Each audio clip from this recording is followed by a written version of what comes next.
Greetings, everyone, and welcome to a new Chronicle. We are playing World of Darkness, more specifically, a Hunter the Reckoning game. The setting is New Orleans, mysterious city to be sure, and one I'm sure all of our players can and will appreciate. As you can see, we have quite a few this time. Total of 7 players, quite a big squad, and their family to boot. Won't that be interesting? Now, before we get started, there are a few things that I need to make clear. 5 minutes max. Firstly, when it comes to the mechanical side of gameplay, I will say that roleplay will always be valued more than the mechanic side of things. The World of Darkness game lines that we're playing here will include Mage, Wraith, and a bunch of other game lines. However, not everything from those game lines exists in this World of Darkness. If it hasn't been mentioned, it likely doesn't exist, or it acts in a capacity that may as well make it non existent to your character. Secondly, in terms of specialties, if you look at your stat sheet, you'll notice that. Am I cutting out? No, I No, you're think it's fine. cutting out. Okay, I was about to say. Yeah. So, oh, this thing is actually annoying me. Yeah, it's cutting out. You just want me to cut it? Yeah, cut it. No, never mind. It's good now. It's good. Yeah. Okay. Yeah. When it comes to your specialties, if you look at your stat sheets, every one of you open your stat sheets, Huh? you'll notice you have specialties you picked out. According to the rules, I will say it like this. In terms of ordinary rolls, if you get a 10, it will count as a double success. If it's your specialty, what's going to happen is that it reduces the difficulty of what you're rolling at. Okay? Those are the house rules we're going in with. You guys all good with that? Yeah. Sir, yes, sir. Remember that because it's going to be important. All right. We are using 20th edition rules. There will be some slight deviation and concepts from 5th edition and stuff like that, but that's not something you'll notice. In any case, more rules will be brought up at different times. I think we've talked enough. Let's just get this stuff started, eh? We will start off with Neath. Now, let's set the mood a little bit. You find yourself in your apartment. It's a late evening. You've been kept up a little bit, trying to get a head start on your work. Things have been a little bit strange lately. You often find yourself waking up in the night, though you don't know why. Night terrors, anxiety, stress, could be a number of things, to be honest. You're sitting at your desk. Why don't you give a little introspective of your character? Essentially, tell me what your name is, who you're playing as, and a little bit about yourself and what you're doing.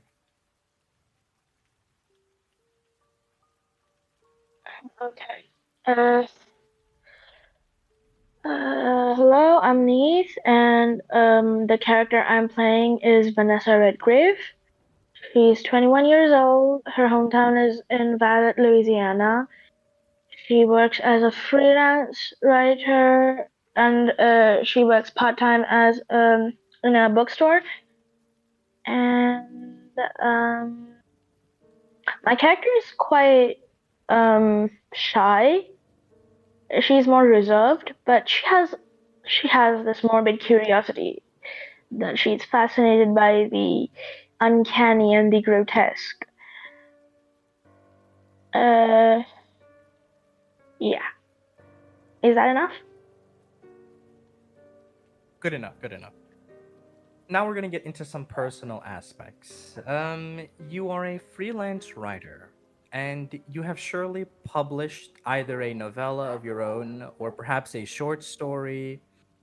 Explain a little bit where you posted this and maybe what it was about. Something that you find passion in. Yeah. So the stories were posted on personal blogs and other writing platforms like Wattpad and Royal Road. The stories that have been published are an anthology of ghost stories that um, Vanessa came up with by herself, and most of them are quite based on her hometown. Um,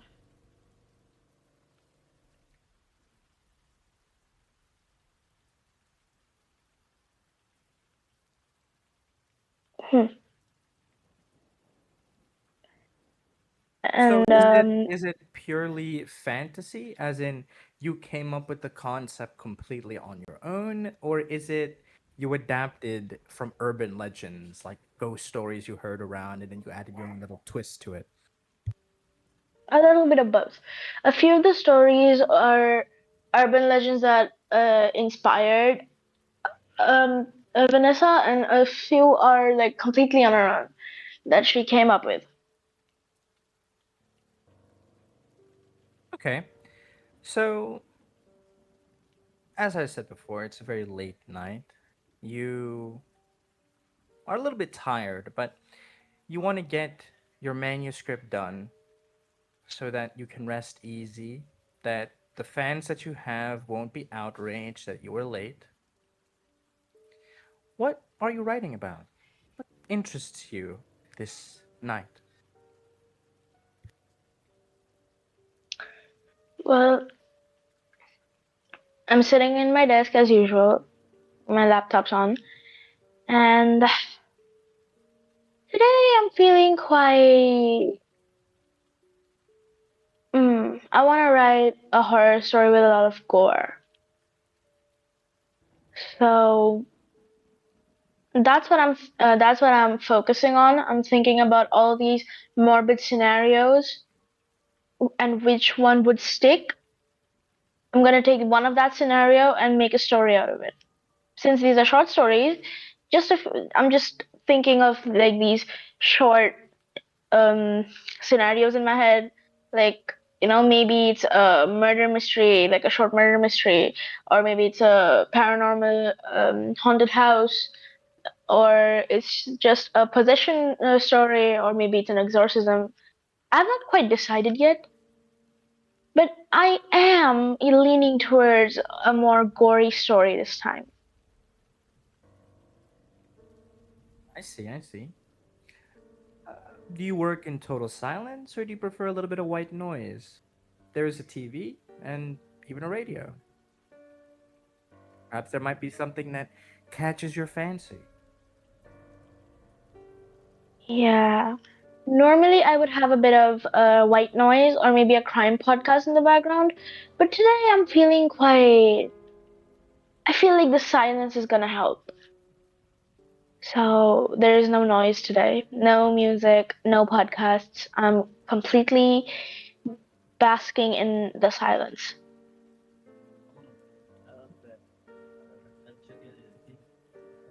So, as you go about your way, the only thing that you can hear, or I suppose that can be heard in your apartment, besides the soft pitter patter of raindrops against your apartment, there is a faint buzz, the clicking, as you tap away. It feels peaceful, despite the rather gruesome things you're writing about. It feels almost liberating.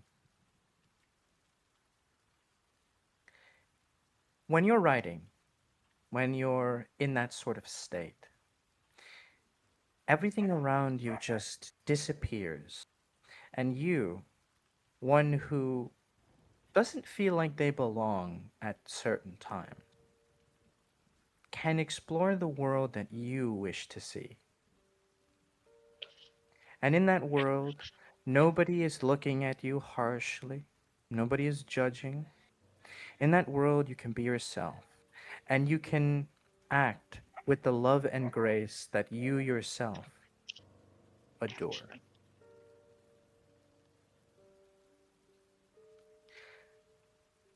Some time passes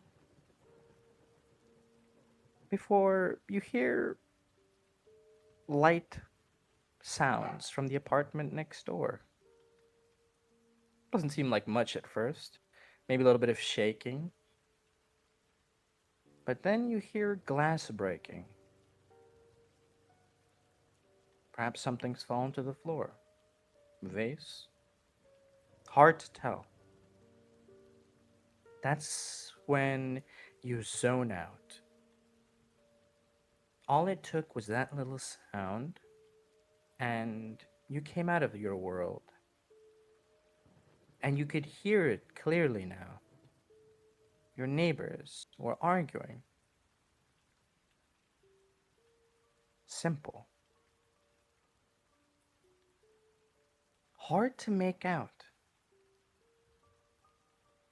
Domestic? Is it something else? What do you do?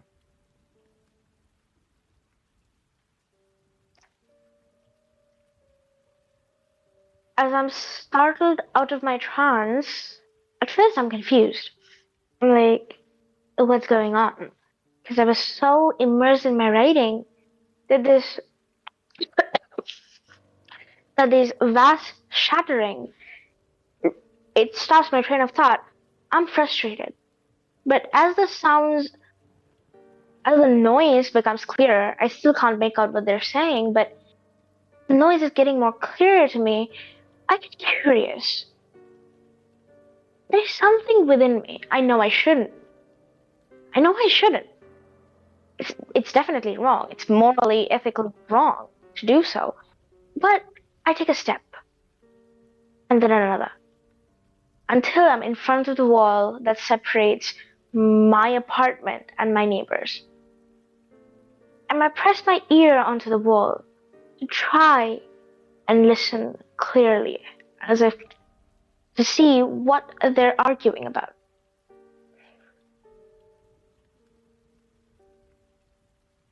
The noise is definitely there. But it doesn't start off as voices first. Your mind registers a faint static, almost like you're tuning your radio, moving from station to station. And then you hear laughter. She doesn't know. She doesn't know. How will we tell her? How will we tell her? There's more sounds of glass breaking, stomping. Don't. Listen, listen. She's close. She's close. Too close.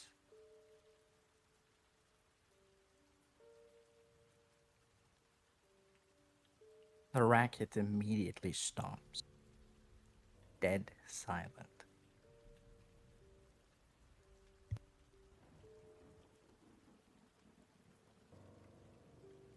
What do you make of this?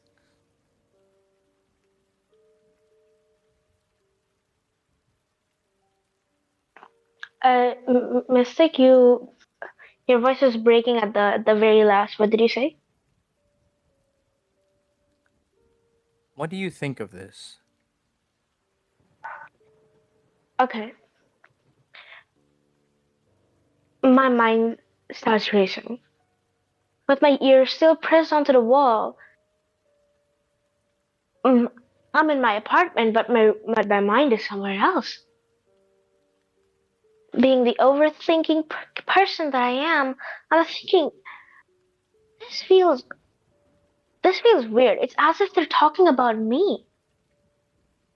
But that should not be possible. They don't know me. We've barely talked. My heart races. I can hear the heartbeat in my heart. I'm sweating. I start overthinking, creating different scenarios of what they could be talking about and how it could be related to me. But none of it makes sense because we've never talked. She doesn't know. What doesn't the she know? And and the laughter. It was so creepy. It gave me goosebumps. So I'm overthinking even more. So with my feet planted onto the floor, my mind races, going to different places it shouldn't go to, freaking me out as my ears are pressed onto the wall, trying to hear some more. There is silence. Eerie silence. Dead silence. And then you hear a voice screaming at you. Read! As you jump back from the wall in surprise.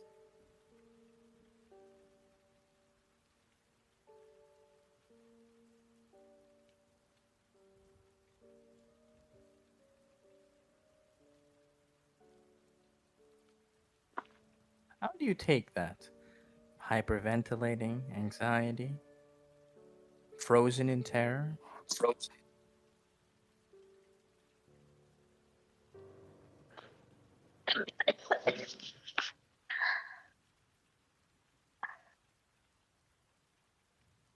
I would say there are two emotions brewing in me. The first is the immediate response. I'm scared. I'm confused. I don't know what's happening. But but the curiosity. I'm so curious that a part of me is excited. Excited.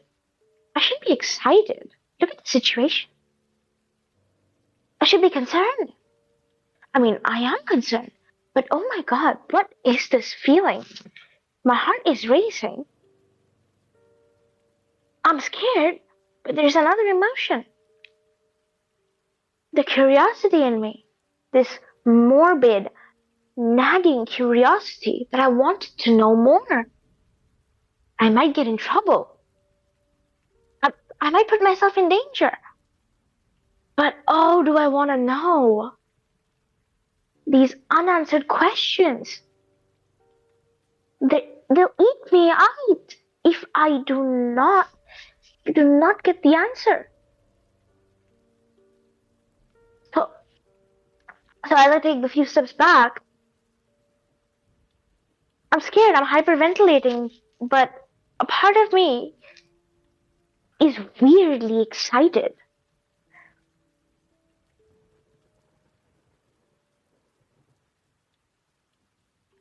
Hip, tip, click, tap. And you hear your computer, laptop, go off by itself. As you likely snap your gaze towards it. Nothing. Did you mishear? Or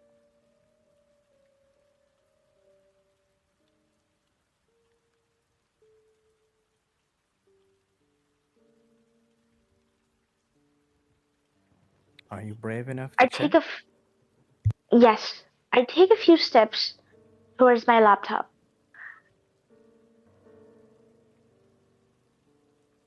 to see what that sound was, if I imagined it or to inspect the sound. Yeah.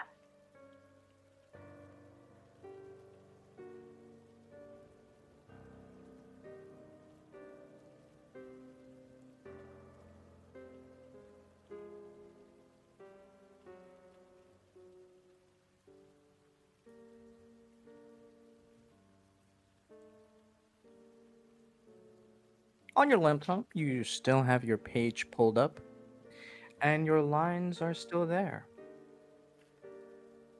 You read through it. The text is exactly as you wrote it.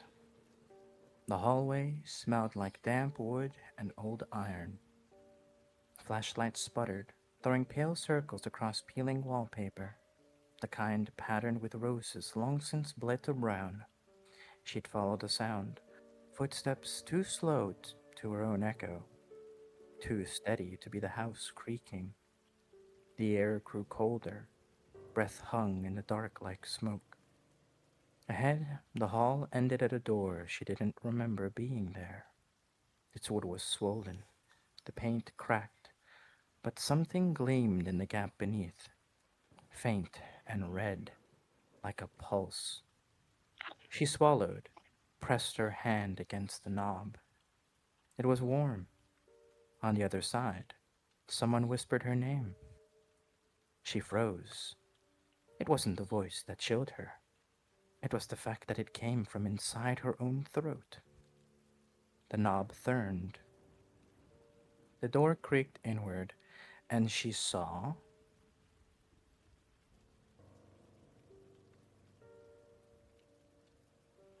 What did she see, Neith?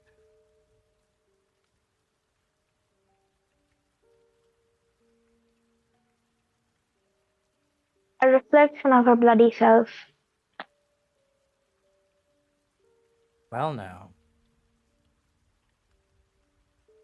The words rearranged themselves. It looks like your laptop might be breaking. Blue screen of death. For a moment, it flickers. They're watching. Dot. They can see you as far as you can see them. You already know. Will you fight? Or will you stand alone?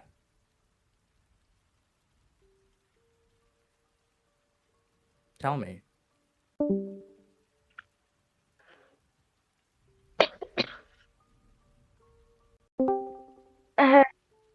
Uh, can you repeat the last part? Last question?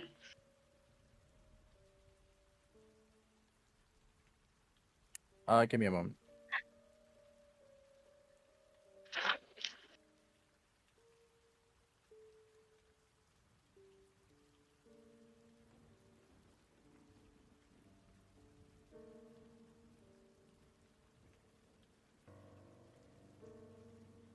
It said that they can see you, and you can see them. And they asked you that you know you have to fight. The question is, Neve, will you fight?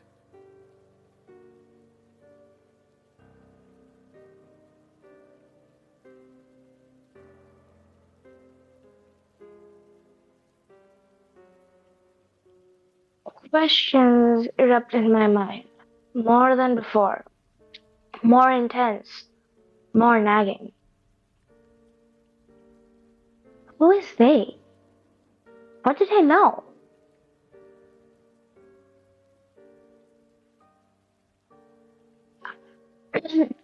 As much as I'm scared, I am excited. This excitement bubbling in me is uncanny. It's unlike me. My rational self says that this can't be real.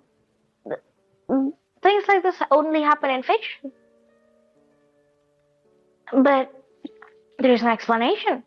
I'm not intoxicated. And nothing in my system that's going to make me delirious to imagine this. I believe whatever is happening right now is very much real. It's reality. But I find it hard to accept. So I try to find out.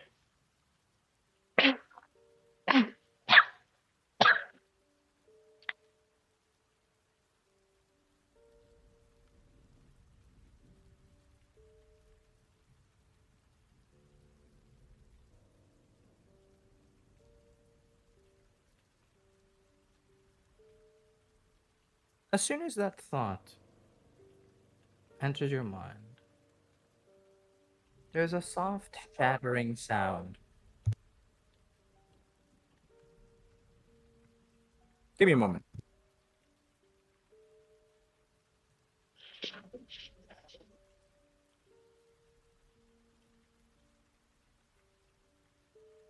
Can you hear the wailing in the background? No. Any of you? No. All right, just tell me if you can hear the wailing, because somebody's alarm is blaring off in the distance. No, can't hear it, brother. And I got my volume up for once. Thank God, bro. The noise cancellation on the mic is working. For the Anyway, best. it took me out of my train of thought for a second there. Anyway, all right, let's go from there. Yes, as soon as that thought entered your mind, there was a sound of something shatter. A veil had been lifted from you, and suddenly you experience a very, very vivid dream.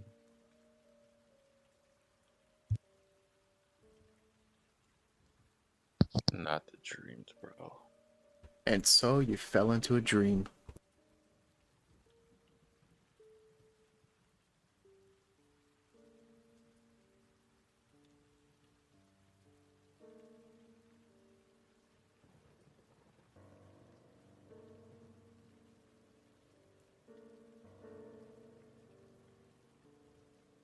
The dream came to you like looking into the lens of someone else. Imagine for a moment you're replaced. You're in a different place and time. You can't exactly recognize your surroundings. It appears to be a shallow alleyway, at the very least. The shadow detached from the wall like smoke, thickening into shape. Its fingers were long, sharp silhouettes, and when they touched your skin, they didn't stop at the surface. They slid inside, as though flesh was nothing but wet paper. You screamed, but the sound was strangled in your throat, as your own skin began to peel away in sheets. It wasn't cut clean. It tore. Fibers snapped like taut threads, and blood ran in slick rivulets down your chest. You could see the lines of muscle exposed, strips of red trembling and glistening, twitching on their own as the shadow dragged its hand slowly, deliberately, as if savoring the unraveling. You staggered back, but didn't move, because the body being torn open wasn't moving. It was you, suspended, screaming without sound, as flaps of skin curled and fell wetly to the floor. The shadow's fingers pried deeper, hooking beneath sinew, pulling it aside to reveal the pale lattice of bone beneath. Ribs shone slick with fat, organs pulsing faintly in the glow of the street lamp. Blood spattered onto the asphalt in steady drops.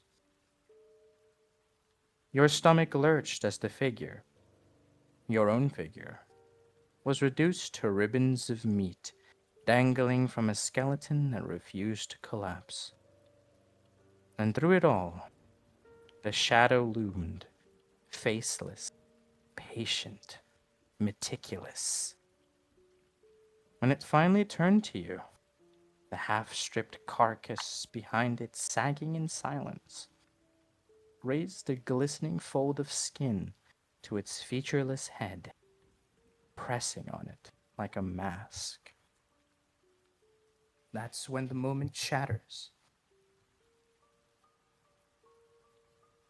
You hear echoes, voices whispering taboo, insufficient. beast, hungry, must be destroyed, cut it in twain, revenge. That cacophony of misery and the voices of madness are not lost on you. Make me a willpower check, please.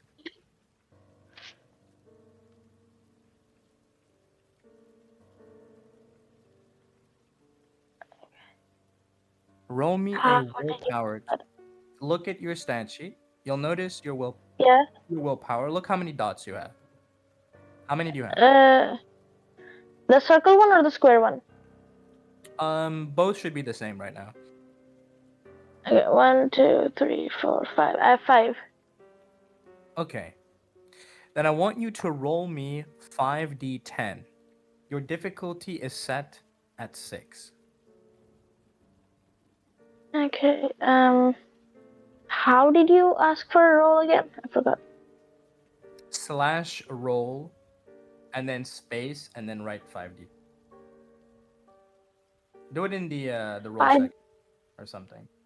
5d10, right? Yeah.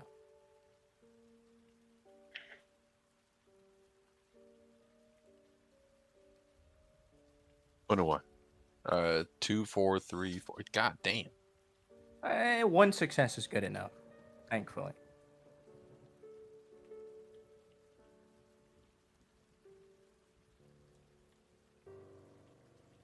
Nice. Vanessa, that feeling wasn't fake. It didn't feel fake. It felt like you were the one getting ripped in twain. It felt like you were the one who was being pulled inside out. All while you felt the fear, the anguish, the despair that clouded your mind in that moment. The powerlessness.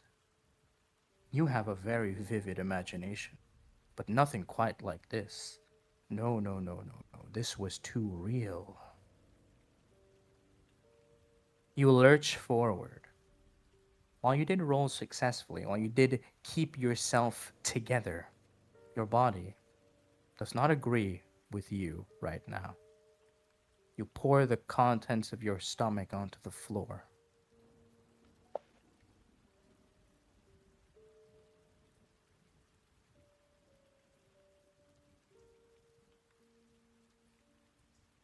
What happens now, Neith?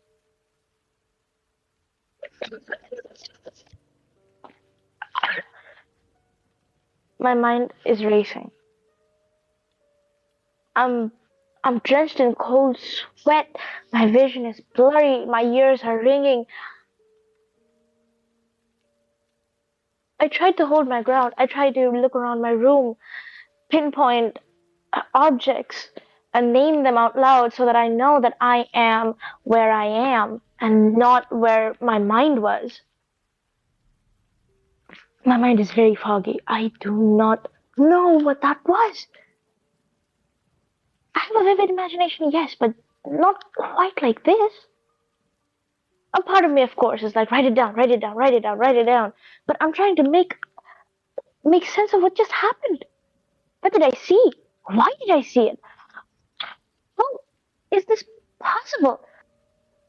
My stomach churns as my mind goes back to where I was. The agony hasn't left my body. It felt real. But how? I'm intact. I'm in my apartment room. I'm I'm I I take a deep breath, try to ground myself, and do what I do best. I walk to my laptop to document what had just happened to me.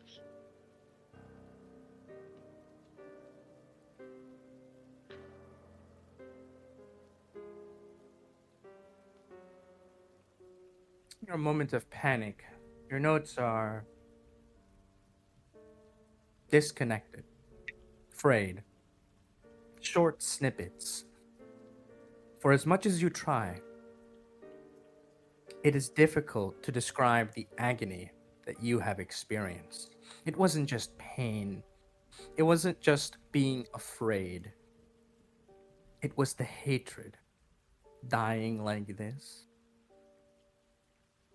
There's so much left to do in the world. It's hard to encapsulate that into words.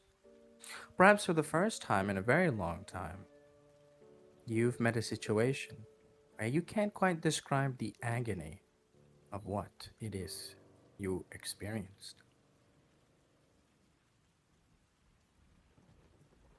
Almost like a glimmer out of nowhere, your panic calms itself, your breathing stabilizes. You remember you got a notification from your shipping company. They said they had brought your mail for you. After a long time, your family has sent a letter for you. Strange, they usually don't send letters, but you could use anything to distract yourself right now. Anything to get your mind off what just happened. Best not to think too deeply. Wouldn't you agree?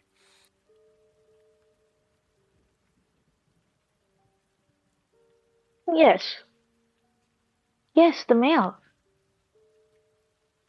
I rushed to my closet where I had kept the mail. I scramble as I as I the mail. The mail. I I scramble through my books. The mail. The mail. I'm thinking about the mail, trying to distract myself. That might be something in the mail that might answer my question. Why did I think of that? I, still confused. I push back my thoughts, push back my clamored thoughts. I reach for the mail. I find it, and I go back to it and go back and sit in my desk and I open it. Yeah.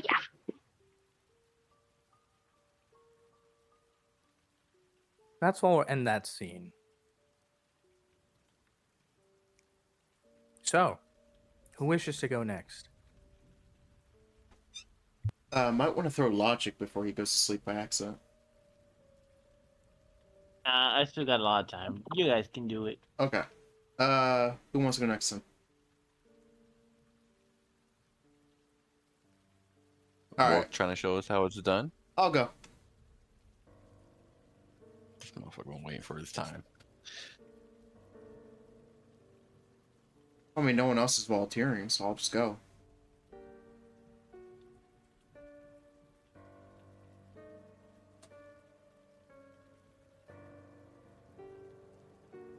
All right, very well.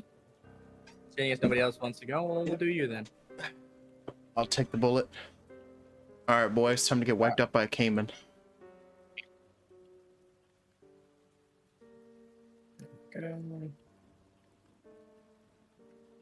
Okay, so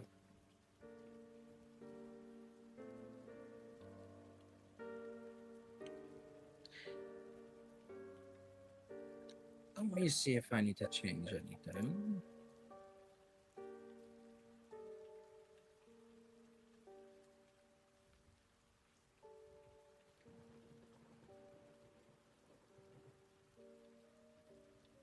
We'll start off in a library. Oh. Can I place myself anywhere? Yeah, All right. as you will. We're gonna assume there's some imaginary chair over here.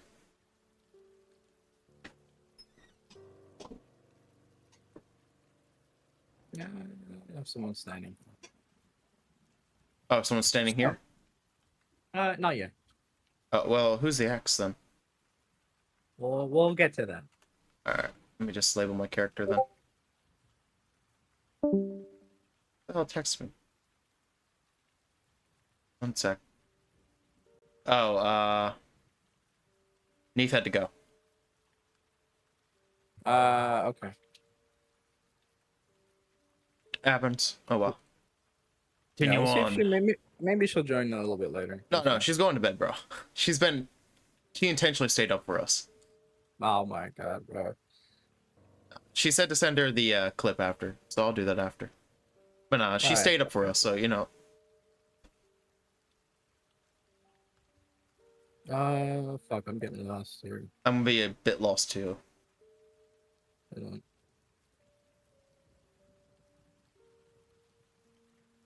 Where's your fucking document, bro? What the hell? Which one do you need? The backstory or?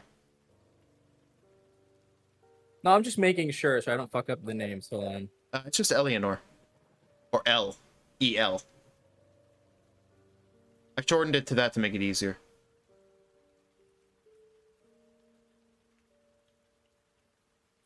Okay. I just needed to go all the way down. There we go. Okay. So you find yourself. Hold on. The opening scene's like the... Who's leaving the message? Make sure to quote your name so I at least know. Jeez. But continue. What message? What are you talking about? Fucking old... Albert. You can unmute and ask. It doesn't matter.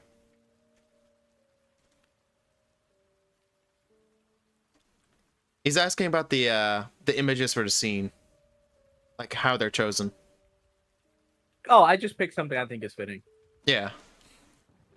And L being in a library is pretty fitting, ironically. Right. Okay. We're located at Louisiana State University. Yep. Good old uni. This is your home ground. Has been for many years now. Hmm. Bit of a late afternoon. You've been touching up a little bit on some more obscure parts of your work. Why don't you enlighten us a little as to who you are and what it is you do? Alright. Alright, so my character's name is Eleanore Redgrave, or if we're going to shorten her name, it's just L. She works as a clockmaker, as a job just for the time being, but she is mostly pursuing a little bit of a major in quantum physics, but she does have a bachelor's in physics. I'll keep the role quiet for now, man, because I'm not sure what we're going to do with that. And let's see. Currently, she is obviously in the library, which would be located in Baton Rouge, Louisiana. And I guess we'll just keep... Should I mention a sorcerer bits or just leave that be? Yes, I don't care. You don't. This is not a third character. I know sort of you don't. Moment. This It's funny, is but you explaining as a monologue. Okay. In character. Okay. Then I'll go into the other bit I was interested in. What are your interests? What are you studying? What are you doing here? That kind of. Yeah, I've already answered. She's mainly studying for quantum physics. She's interested in understanding the qualities of time, which is mainly due to a book that she'd read, which I believe, if I can find the name of it again, give me 1 second, shouldn't take too long. It's called The Sword and the Stone, which is a novel that was derived later on into a film for Disney, which, as many people would know, would be the King Arthur story from Arthurian Legends. The major reason she's interested in that is due to the character Merlin at the time, with L-Y-N, a little bit different than usuals. And he expressed a little bit of magics, and then took him on trips and turned him into animals, and then it led to him learning physics in some odd sense due to how certain things go about in life. Also, the magic car enticed her. It's a bit of a stretch, even from an orthodox, well, at least from an orthodox view, to say that Merlin, the state magician, was teaching physics. But that's a bit of a nuanced sort of interpretation. Where did that come from your perspective? No, it was from the book. Yes, but it's characters of Arthurian legend. He is a teacher, yes. It mainly came from... Do you want the author? No. I don't want to know about the book. I know the book. Okay, what I'm asking yeah. you is, where did you come up with this interpretation that, oh, they're teaching this? How? Because when you read a book, you get a symbolic meaning out of it. All You right. make of it what you will. Explain to me how you came to quantum physics thing from that book. It was mainly based upon Merlin's interpretation of time and how he continued about with when he did the fish, which was continuing down the stream. Later on, Eleanor began to question if everything was just set in one motion because Merlin would go into the future and would attempt to change something in the past, which made her think that what if there was an effect that caused two, streams? Because she didn't think it could just stay stagnant, because then, well, there was something to correct from the beginning. It's just her own questioning mannerisms on that part. I see. For Well, example, it was the study of mainly... time Yeah, is a separate course. it The is. study of time has to do with relativity. It has to do with Mhm. its effect on space and the third dimension. It seems a little unorthodox for you to study time in the context of quantum physics. Why did you pick quantum physics? Were you not satisfied with orthodox time study, timekeeping? Honestly, I think it is more that she is interested in going past the orthodox. She's interested in, stepping over a boundary or two, trying to create something or discover something new.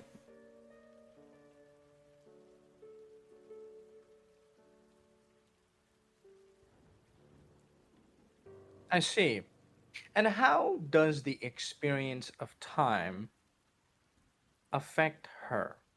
Obviously, there is the effect of physicality, but I meant our experience of time is subjective. That's why Hmm. sometimes when we experience something unpleasant, it feels like it's so agonizingly slow. And Yeah. when we're doing something we like, it goes by so fast. What Hmm. does she make of that sort of relative experience? Picking her thoughts here. How she would interpret it is most likely when something is boring, it means, as dull as it is, you tend to drift away. Everything feels slow because there's no interest, which means you're not really thinking about it in the same manner. But when obviously you're interested, you're more proactive in it, which means you're a little bit more engaged. Your concept of time tends to drift. That's how she would describe it. And when it drifts, either it goes slow, which is where, where something seems boring, it takes a long time and it becomes a drag. But when you're interested in something, it goes by a little too fast. You could say, like when you're reading a book, if you're not interested in a book, it feels like it's taking forever when it's only been a few minutes. But when you're interested in the book, it feels like it's only been 5 seconds, and yet you're already like maybe through the whole book. Well, the page, I should say. And how does that attribute to your paradigm? Since you've just said that, well, in your own experience, the experience of time is relative, but obviously we know that time moves equally for all. It does. So, is there a philosophy that you have behind that sort of way that time actually moves and how people experience them? A very interesting sort of avenue of thought that I want Hmm. to hear your opinion on. All right. Eleanor's right. Yeah, obviously. All right. Well, in that kind of perspective, time in itself could move, but there's no way to prove that it is moving without, doing proper observations. She'd made the same question when it pertained to the rotation of planets. Like, is it really just 24 hours, or is it just what we've subjected it to be, to believe as fact? Or how, Earth revolves around the sun. Is it really 365 days, or is it a little bit more complicated than that? While it is possible to say that time is stagnant and, everything is just going about and it doesn't change, there's always the possibility that maybe that is not the case. It's all about the movement. The flow, which can't really be measured as easily as many like to claim.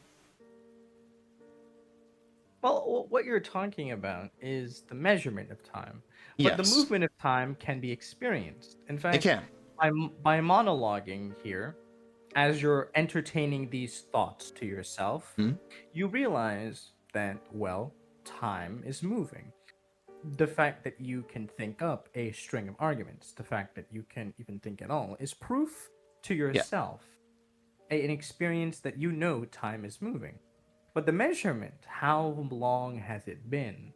That's where it gets a little bit tricky. And I think that's the cusp of the matter. Perhaps there might be a way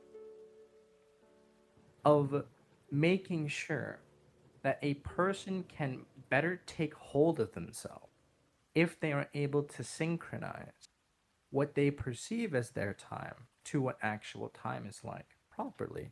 Yeah. So that nothing is too fast or too slow, perhaps. The paradigm of thought.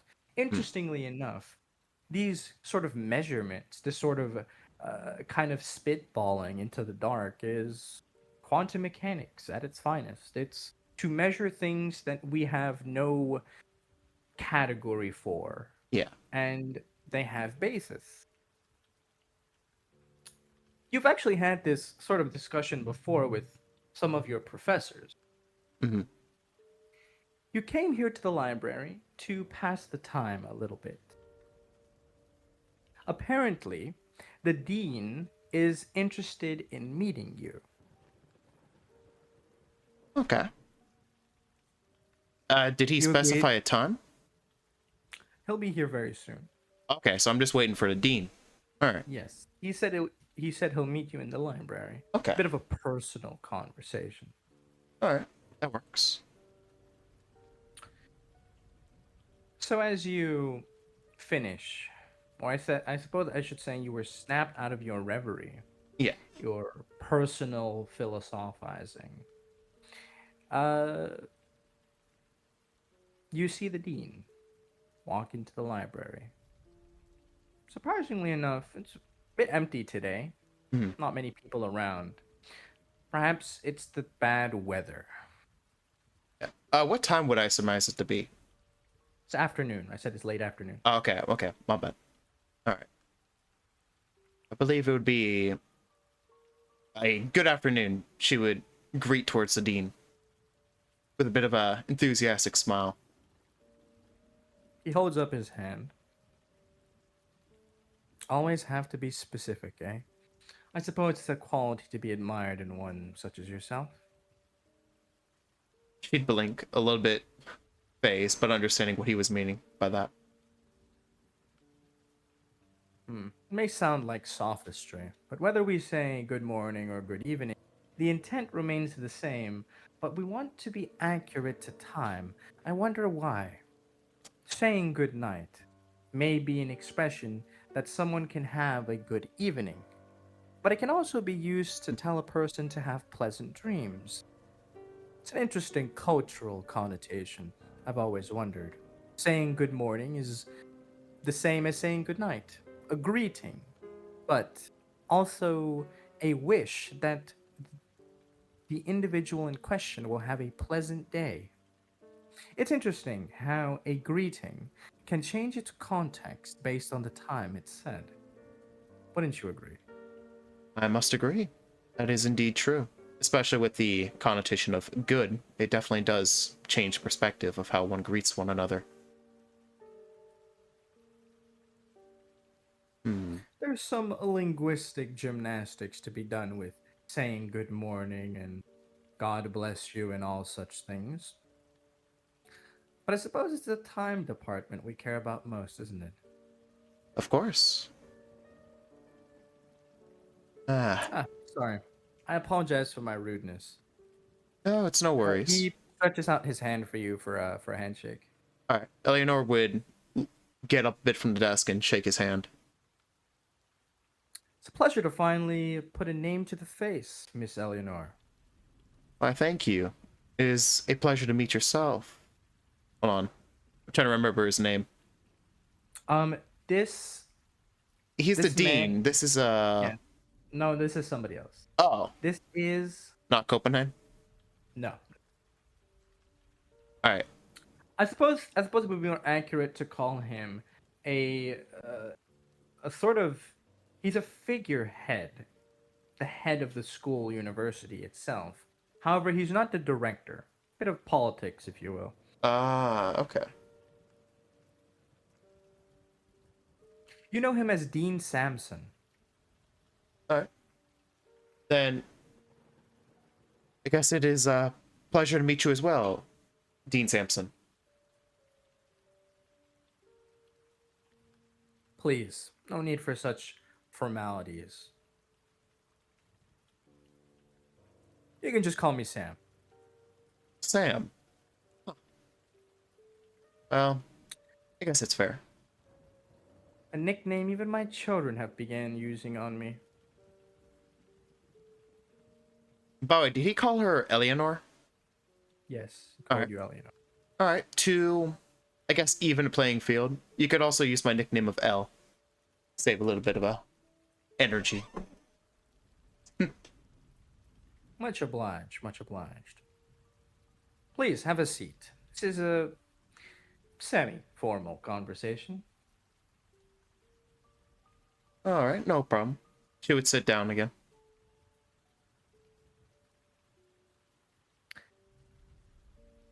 Well, I've been quite busy these last few years having to do certain research for the university.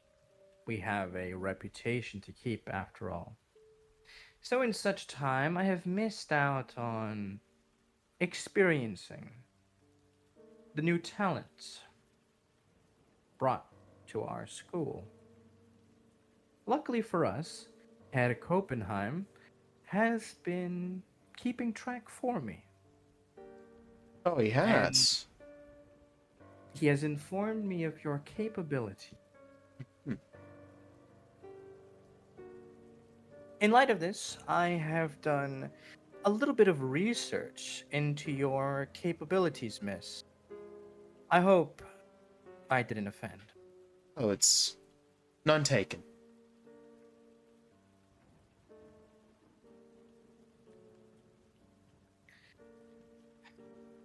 It The is a last few passion of years have studies. been dreadfully boring.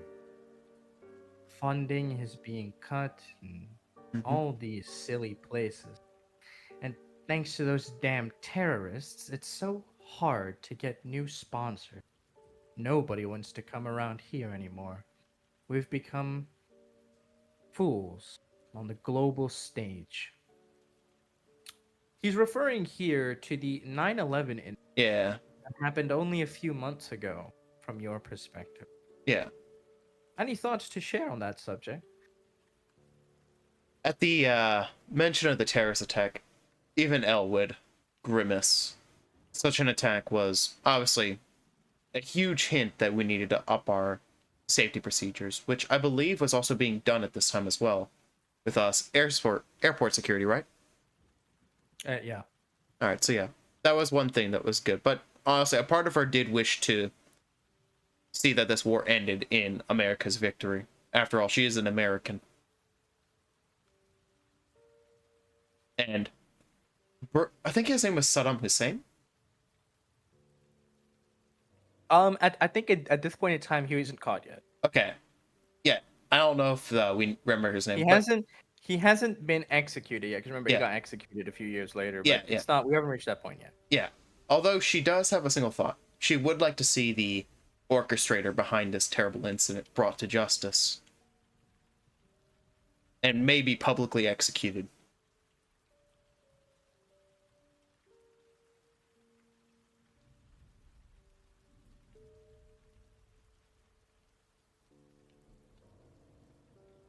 Well, your staunch patriotism is much appreciated. In fact, we don't have many young folk these days caring about the soil they walk on. But I suppose for scholars like us, that isn't the core of the matter. Yes, Speaking wouldn't of be. scholars, Hmm. there aren't many ladies like you who have such a profound interest in this field of study. I must ask, why did you pick us? With your grades, you could have gone to many other universities cross state. Well, you could say more likely it's to avoid homesickness, since my home wouldn't be too far away. But it is also because when I was a kid, I did originally want to come to this university. So I didn't see why not, and I proceeded to continue, did all my studies, and applied for this university specifically. Do you have any intentions of leaving the country at some point? Or perhaps even the state? Or Hmm. will you pursue work here? I've thought about it. Honestly, I'm not too sure on how I plan to go about everything in the future. The times change, people change, obviously. Time. I am interested in working here, but right now I also wish to focus on continuing my education to ensure that I'm at least eligible in my own perspective. Of course. I hear you recently obtained your graduate's degree. I believe I did. In this is the physics one, right, Mystic? Yes. Yes. I believe I acquired a bachelor's in physics, which is a start.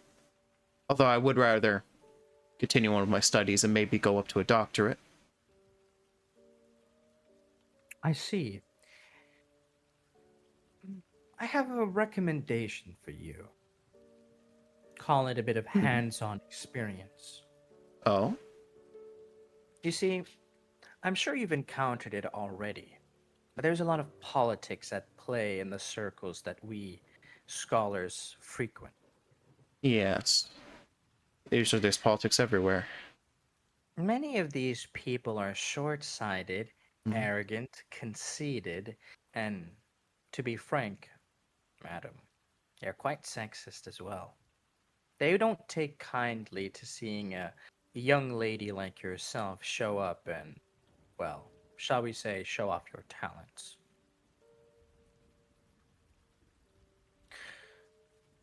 Pursuing a master's and perhaps one even a doctorate is within your future.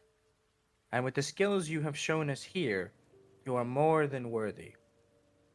I know it's only a matter of time. However, by the time you properly get your degree, by the time you properly gain status, it would be difficult to support yourself, having to dedicate that much time and energy into dealing with all these snazzy old men.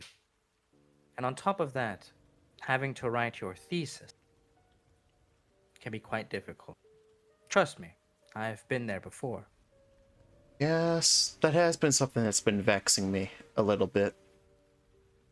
I'd have to deal with a lot of the arguments, as you said, with the other snazzy old men.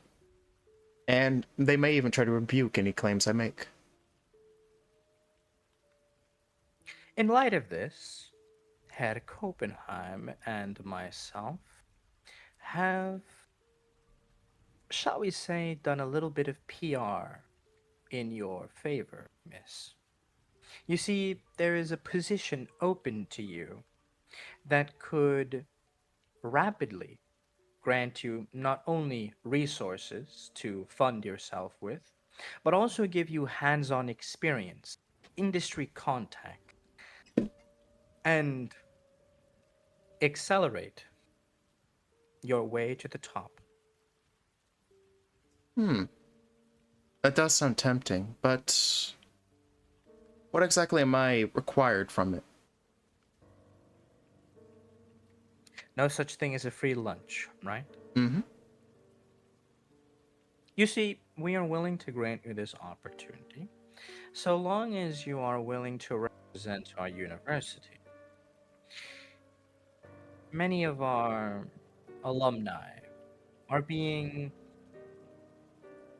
taken from us to international waters. Ah. Hence why I brought up the topic earlier. Hmm.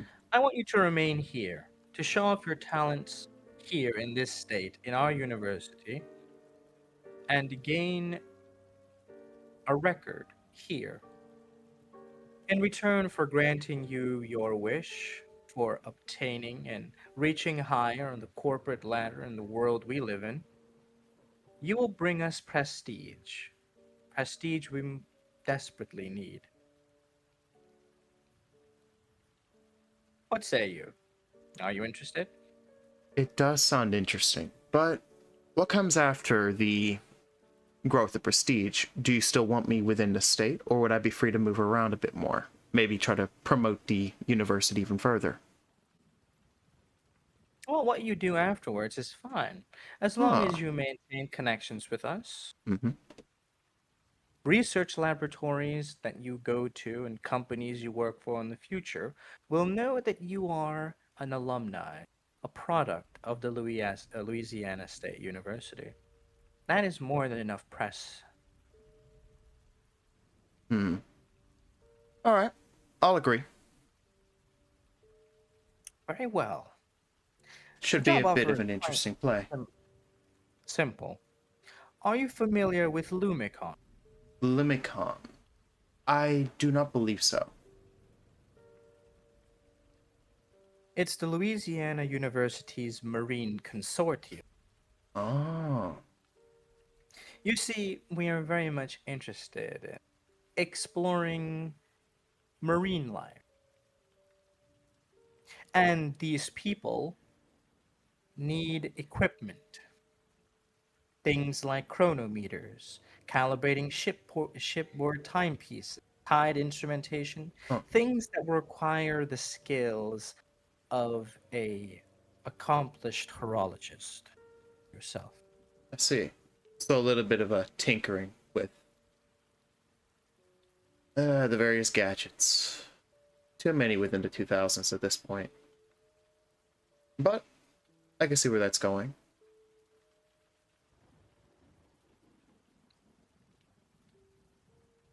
So they just need me to go around and try to recalibrate and adjust some of their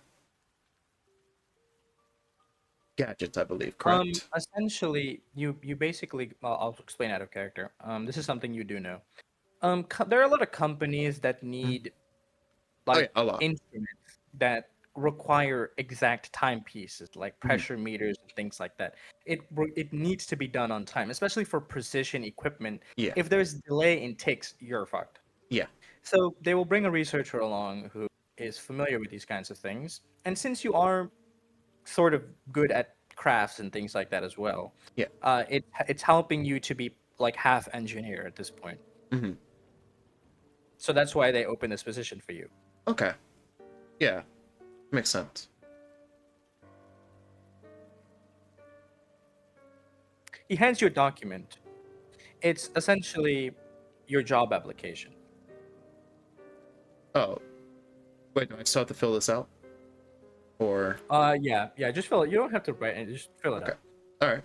Eleanor would begin to fill out the application. It says here that you need to go there for at least a year. It's a year-based contract. Okay, They so you basically sign your name here. The dean has signed his name, saying that he approves of you being transferred over there, and this contract will probably be sent to the company, the sorry, not the company, the department, Lumicon, Mhm. and they will then put their stamp on it. okay. And hold on, I just need to make sure with you. It does. How long do they need me there on a weekly basis?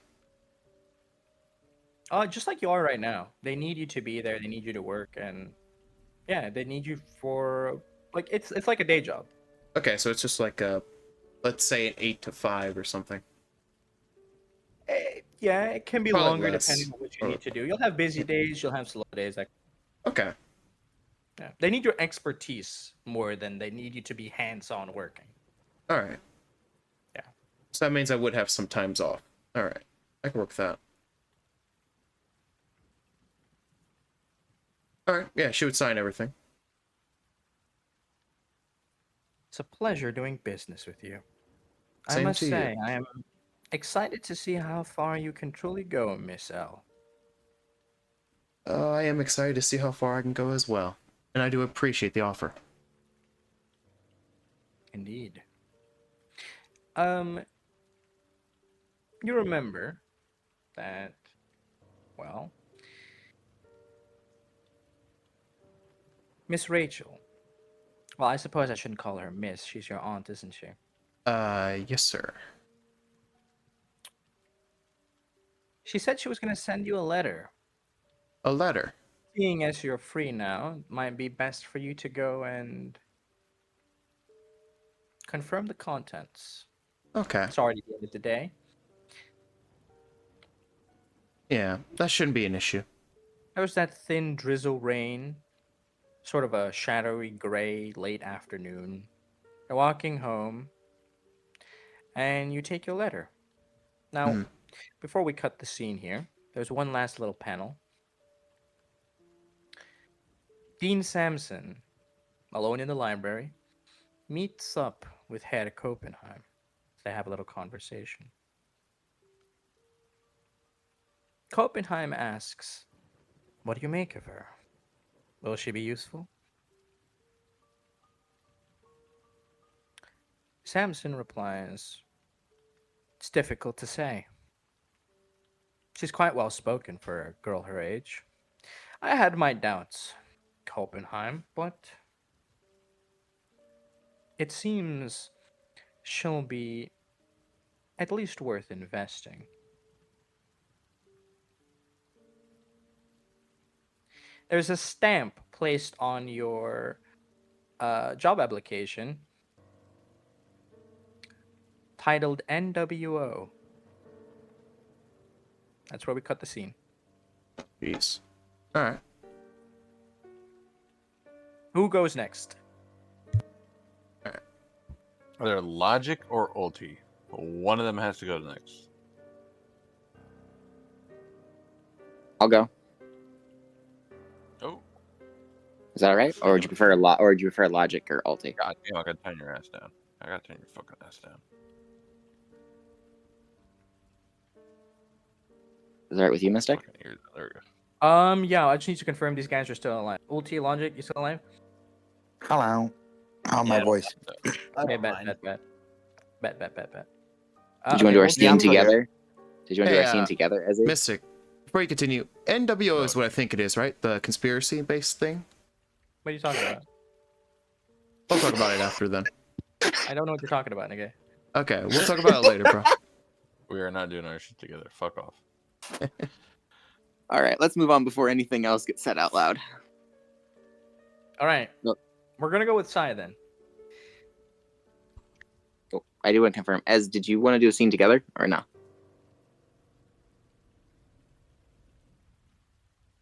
Ah, you motherfucker. I know, separate. No. Okay, copy. Oh, I was just perfect, asking. Perfect. Yeah, perfect. Copy.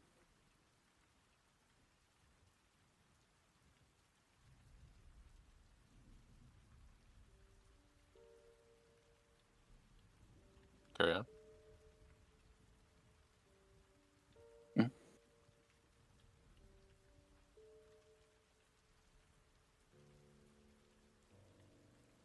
Okay. Yeah, place where you want to be seated. This is a family dining table. Just don't mind all the shit that's on it.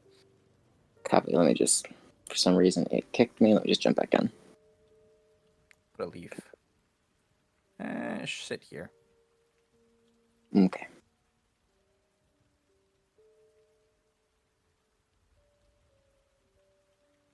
Just give me 1 second.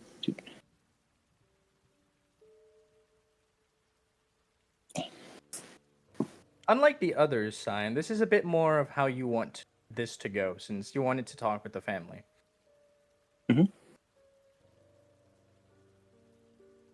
Cut myself. Jeez, we have a massive table.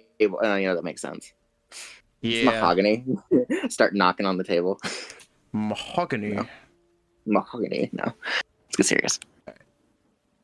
I'm guessing that across from me is Rachel. Indeed. Let me set the scene for you. Of course. By the way, who's going after? Is Logic going after? I'm thinking Ulti, then Logic, and then Terracoach. Logic, you're still awake, sorry, no, right? I mean, Yeah, you already confirmed this, yes. Okay, I just want to make sure. This man's got a famous reputation. we'll go as second to last, then Terracoach. Okay. Yeah. Let me move Okay. back up. So, we find ourselves in Violet, Louisiana.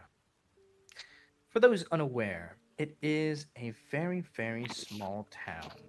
It can barely even be called a town in actuality. It's more of a stop through,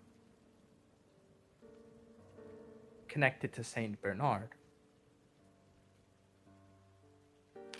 This cozy little town is what most of you call home. All of you live around the same block, being taken care of in your youth up until your early teens.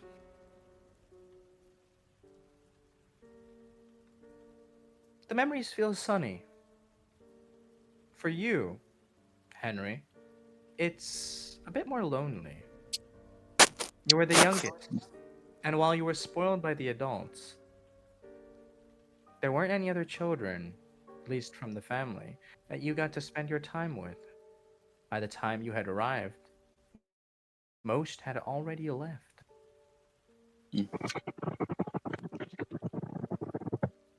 It's still home. Better than the other one. Your early childhood is foggy. It's not that you can't remember, it's very likely that you don't want to. It wasn't very pleasant until your dad came to pick you up. Every day was a struggle.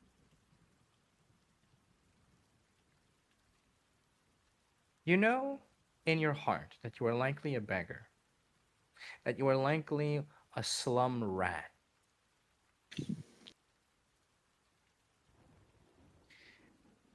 It's difficult to picture your mother. There was a woman. Her face is faded in your mind, but there was one. You get the distinct impression, when you try to think back, that she may not have liked you very much. And then it all changed one day, when a handsome man came to find you. And he claimed to be your father. He took you away, and that bleak world of gray finally had beams of light streaming through. It wasn't perfect by any means. No family ever is, to be honest. But it was a stark difference when one has been deprived to something that is less than human. Any amount of affection, any amount of attention is enough to make them feel something. And nowhere is that truer than in your case.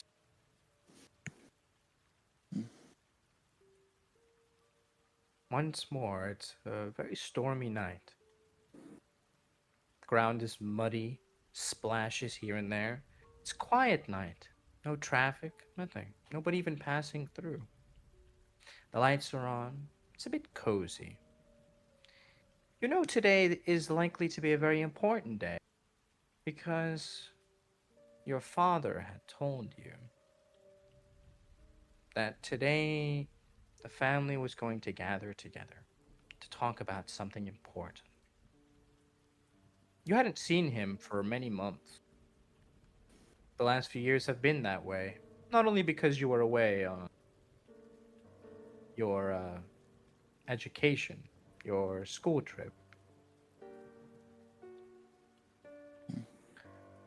but also because he had been doing this kind of traveling for a while now. But he was here today, and perhaps some part of you was happy that he was. He wasn't drunk, at least. Fully sober, serious. When he was serious, at times it felt more scary than when he was casual or when he was drunk. Because you know, when your father is serious, it means he's hurting. It means he's scared of something.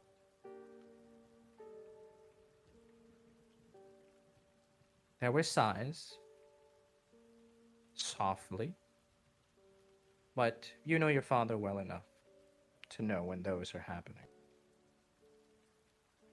Resignation. That's the feeling that came from him. What does that inspire in you? There's only one man that had that ability. I'm hopeful. I'm hopeful that I will get to confront something.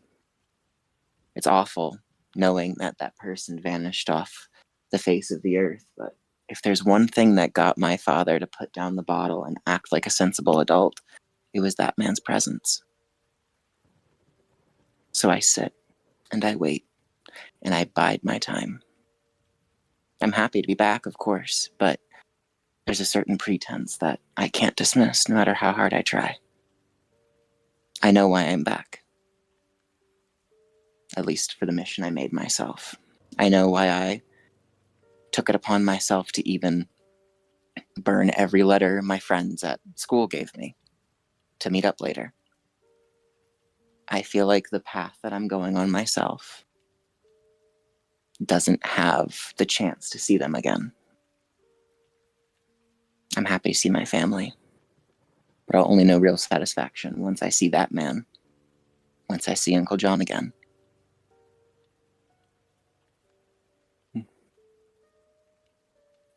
Let's begin properly this time. Who are you? What are you doing here?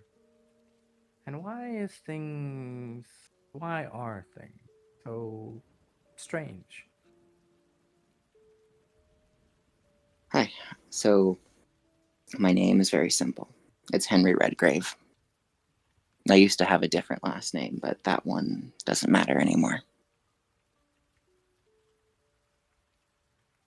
I'm here because I was summoned forth. My 4 years are up. I came back from Hawaii, from the Preparatory Academy, where I pursued high chemistry with lofty goals of getting into their worldwide university program. But the reasons were far from altruistic. I wanted to help my family in ways that no one should want to. Other people learn medicine to cure diseases that ravage. I learned medicine to kill a tumor that's latched on for far too long. I see it every time I look at my father. Every time he muttered darkly to himself. I see it when I look at the letters I left, unsealed, but not read. And I see her face too. I may think of a mother that I can't see, but what's worse is to see a woman that you desperately wish to be close to ignored by the rest of the family. I'm back for many reasons. 1, to figure out all I can about my family. 2, to exorcise the disgusting thing I think dwells here. And 3, to prevent anybody else from ending up like my father. I love this family. In short, and that's why I'm here. When I look in the mirror, I see myself. Thankfully, I had a growth spurt, so I might be a bit difficult for Tony or Hugo to recognize. I'm standing at about 6'1". My hair is a deep red, of course, and it looks unnatural as in this family. I guess red-headed stepchild is a fitting epithet. The dark clothes I wear, the pea coat and the like, help keep out the chill of the rain. It's strange, when I was in Hawaii, all I could think of was clothes that would fit for here. I think I only ever bought 2 tropical shirts the whole time. Even though I was away from home, I never stopped thinking of it. And my eyes, ugly, ugly maroon, nearly red. I'm a pale, sickly freak in the corner of the family photo. But for now, at least, I'm at the table with Rachel, Aunt Rachel, the closest woman I could ever call to a mother in the flesh. Sitting around my neck, my other mother is there. The mother that I won't let anybody else tell me otherwise about. Maya Redgrave, a woman who was buried not just in the ground, but in the mind and annals of the Redgrave family.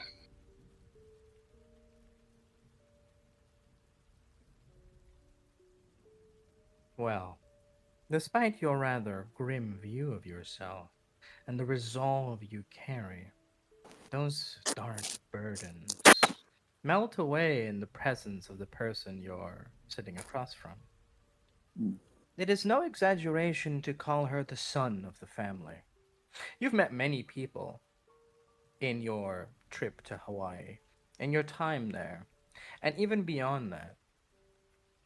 In some of the foggy memories of your early childhood, you've seen many, many people. And yet, you can confidently say that none shine or are as radiant as this woman.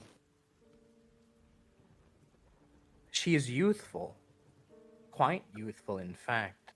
It's very hard to believe that she is the mother of two children who are older than you. Mhm. She has beautiful brown hair, and her eyes shine like, well, the most powerful and glistening, purest jewels. Even dressed casually in a sundress makes it feel like regal wear, living proof that the attitude of a person does change the impression they give off. Her smile is sincere. Well, look at my dear boy. You've grown up so, so much. Come here, let me pinch your cheeks. My smile is genuine in this moment, and I resume who I was while I was here.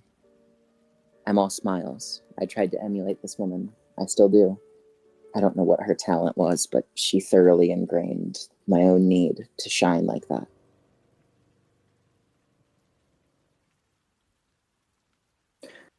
Come on, Aunt Rachel. It's not that bad. I told you I'd grow up, and I think I'm getting close to Tony's height now, right? Whoa, you're so tall.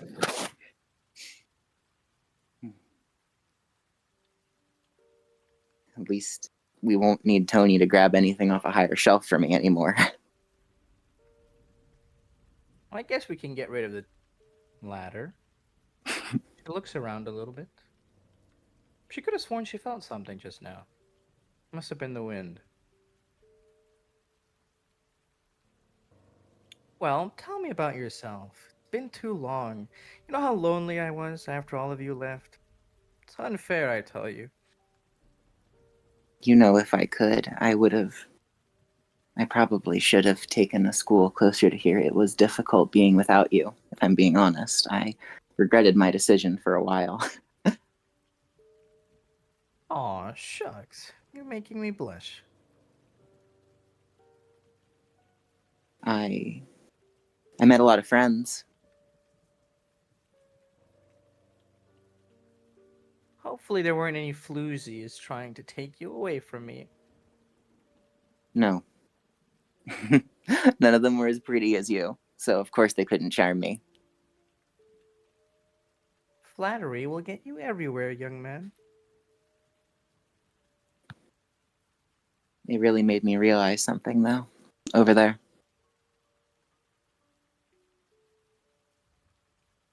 Just how amazing you are. All of you.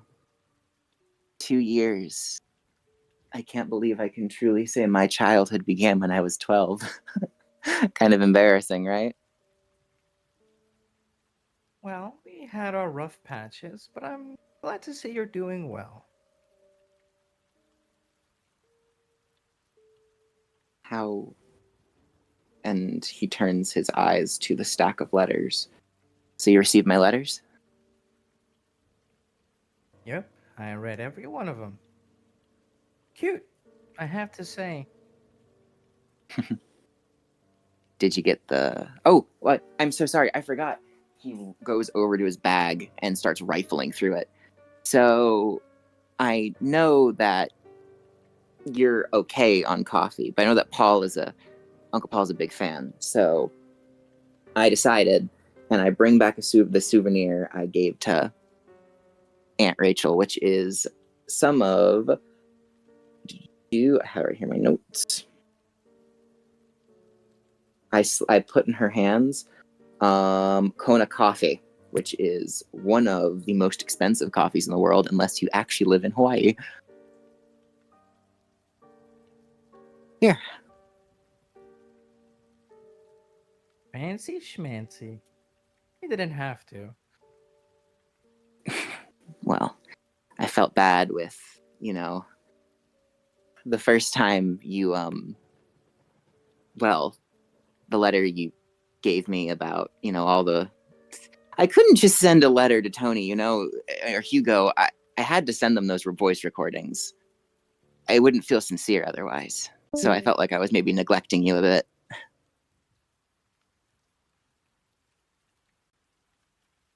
It's fine. It's fine.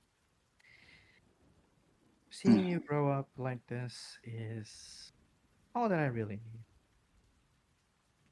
I appreciate it. Seeing you again is all I really need to keep going. As you say that, two more figures walk in. It's Uncle Michael and Aunt Stephanie. I give a wave. And I ask, Aunt Stephanie, how's the garden doing? I know I haven't been around to weed it, so. Oh my, Henry. You're the first here, I must say. Well, fresh off the landing strip. I barely even had time to. Well, my dad can wait for a little bit. She looks over at Michael. See, now this is what you call a filial boy. What about our three little rascals? Late as usual. Delinquents, I tell you. They're all delinquents. If only they were as well-mannered as you. She gives a sort of mock sigh. I twitch when she says well-mannered. I can't help it.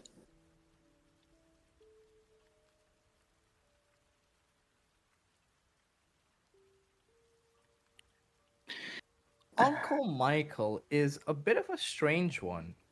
He is sort of a silent kind of man. Doesn't usually make small talk. But he extends his hand to you. I take his hand and I very graciously shake it and I pull him into a hug. It's good to see you, boy. It's not, well. There is a sort of moment of silence as he says, your eyes look stronger. Good.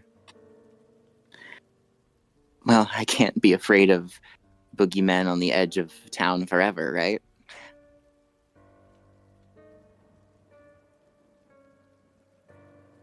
He gives you a look saying,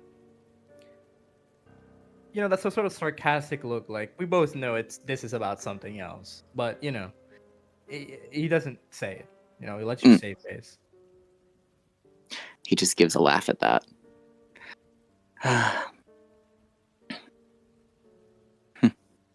Trust me, the people down here.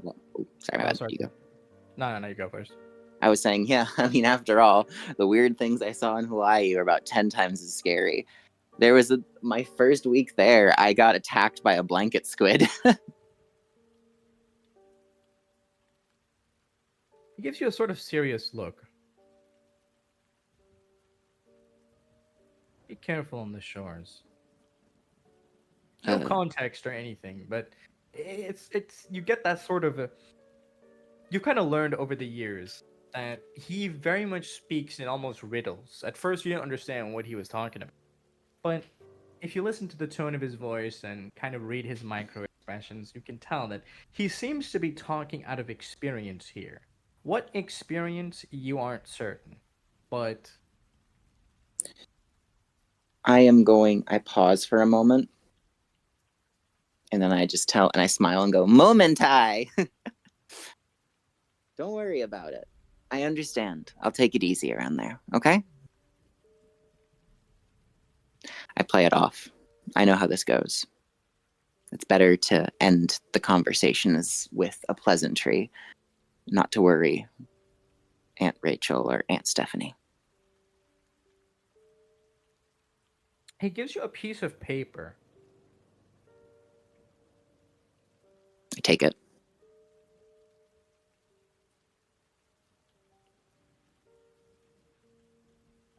It's a transfer notice.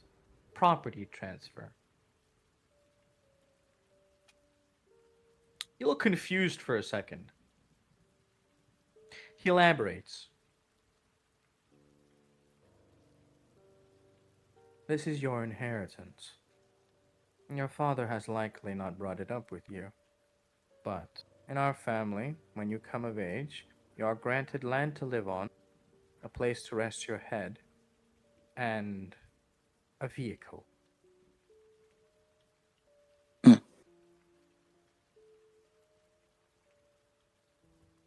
I'm not aware of your tastes, but I suppose you can redecorate as you like. Um, and I smile. Where is this transfer note? Like, where is this property? This property is actually in New Orleans. It's in the Ninth Ward. Mm. Sort of kind of on the lower end. You question if somebody can get you property, why wouldn't they get you a French Quarter? No, It doesn't seem quite as simple as that. I'm happy. Believe it or not, I am satisfied with this. It's a lot more than I deserve. Do you say that out loud? No, of course not. Okay. So as you and Uncle Michael were talking about, the two sisters, um, Rachel and Stephanie were getting along, having their little greetings, when Aunt Rachel calls out, "Anyway, the others will be here soon. Why don't we all have a bit of gumbo? Come on, I you know you I want some." immediately I immediately run to the kitchen to get my bowl. My bowl. Careful, careful, you might spill. And I pull out one of the bowls that I made with Aunt Stephanie and Aunt Rachel. We all attended a pottery class together. I think I was the only kid who ever went to one of those with them, but I couldn't be sure.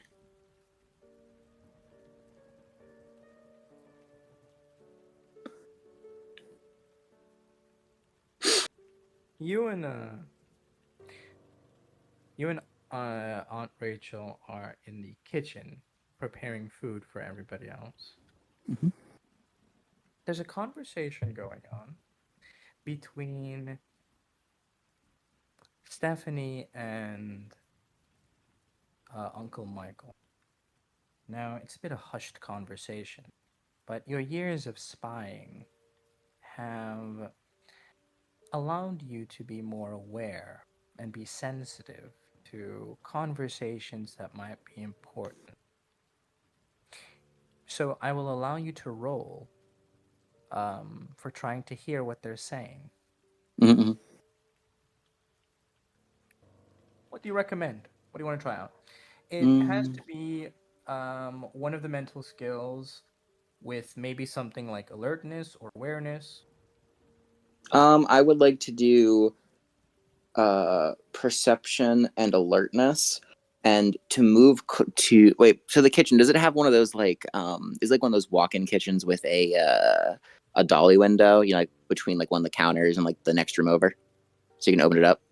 No, it's just the kitchen is directly connected. There is a doorway, but you just walk into the kitchen.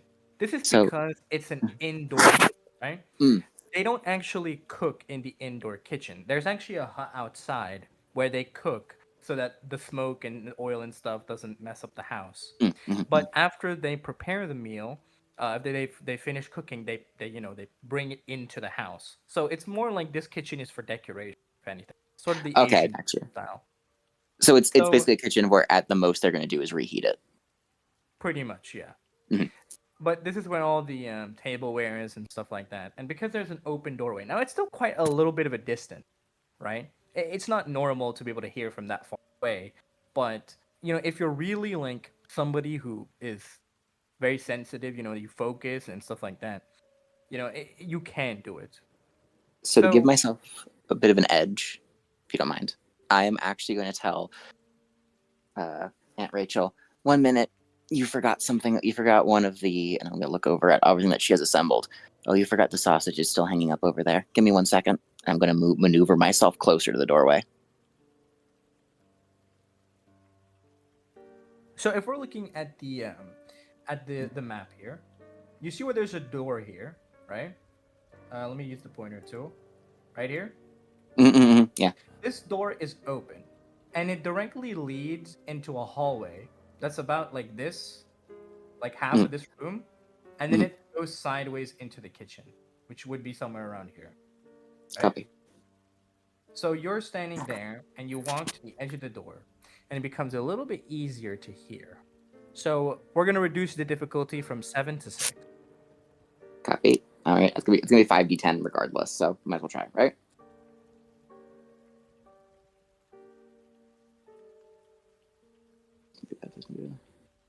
No, shit, that was terrible. Nope. Not happening.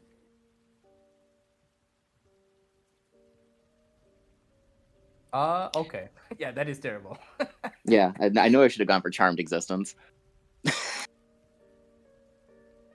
Okay, so, we'll be lenient here. You're not completely unaware. The conversation is fragmented, okay? But you can hear snippets. Though you can't exactly tell who's talking. The lines go something like, "Have you contacted them?" There is a sort of pause. There's a bit you can't hear, and they say, "Subject, but isn't properly done." They kind of uh again cutting off. Awakened.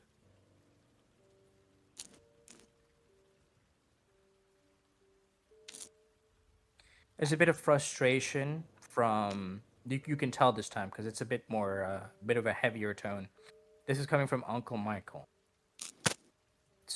It's been so many years. That part was clear. Why? And then that part cuts off.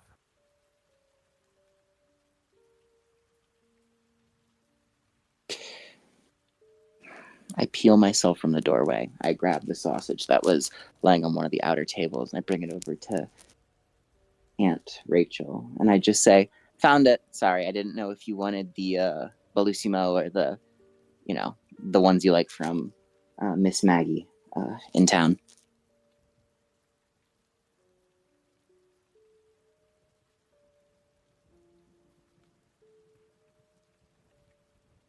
Oh, it doesn't really matter. As long as you like it.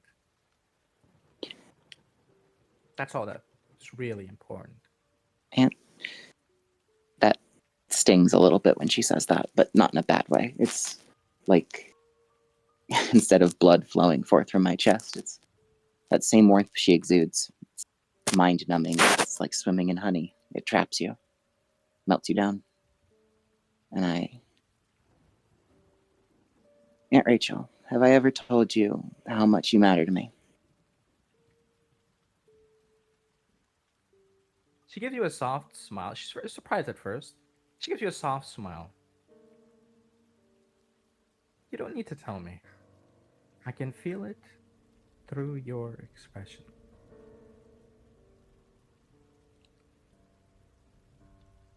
Did he read any of them? If I can ask that. The letters I Sorry, what? sent. He's asking about the letters he sent Uncle John that were delivered here, of course, in place of, no physical address. Did he read any of them, or did he just disappear when I left? He gives kind of a wry smile this time.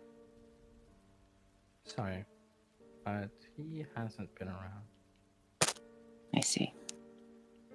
You know, he's free-spirited and he does his own thing. He sure is a free spirit.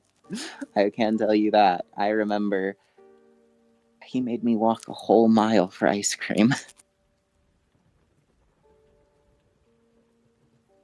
He's a disciplined man. Sometimes I wonder if Paul couldn't be like that.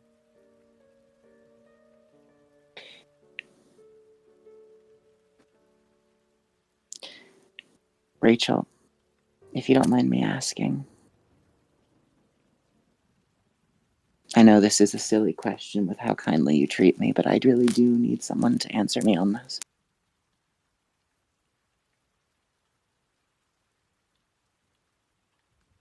Am I really part of this family?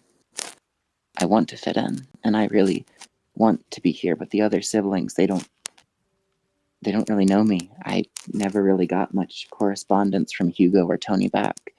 With Hugo, it was just business, and with Tony, I rarely, if ever, got a response.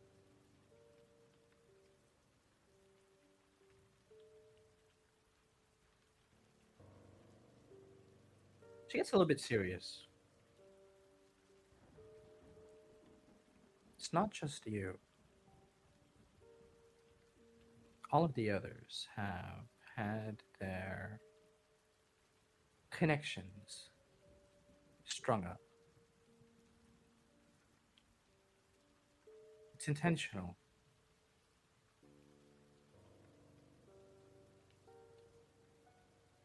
They're family, and they care for each other. But it's hard to have a bond when you're pulled away from each other at such a young age.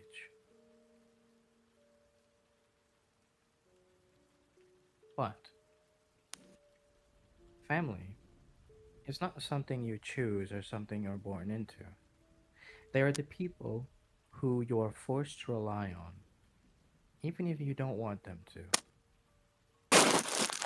When you have nothing else in the world, the only thing that is standing there with you is your family. It won't make any sense now, but someday I know it will. And I can't answer that question for you. Whether you belong here or not is something only you can decide for yourself. He smiles that answer. Very warmly. In fact, his smile nearly splits his face.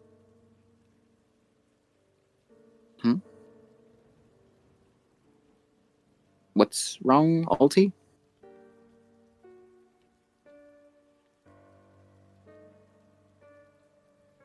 Nah, someone rustled and it just destroyed my ears. Oh, sorry.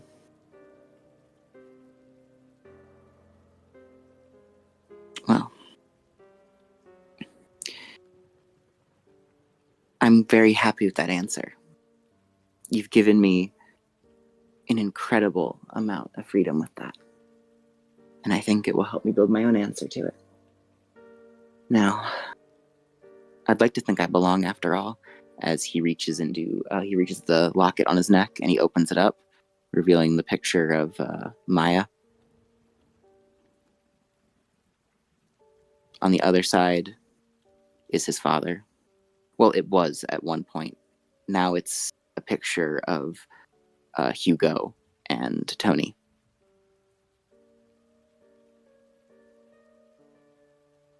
There's a sort of strange coldness in her eyes, though you don't notice since you're looking at your locket.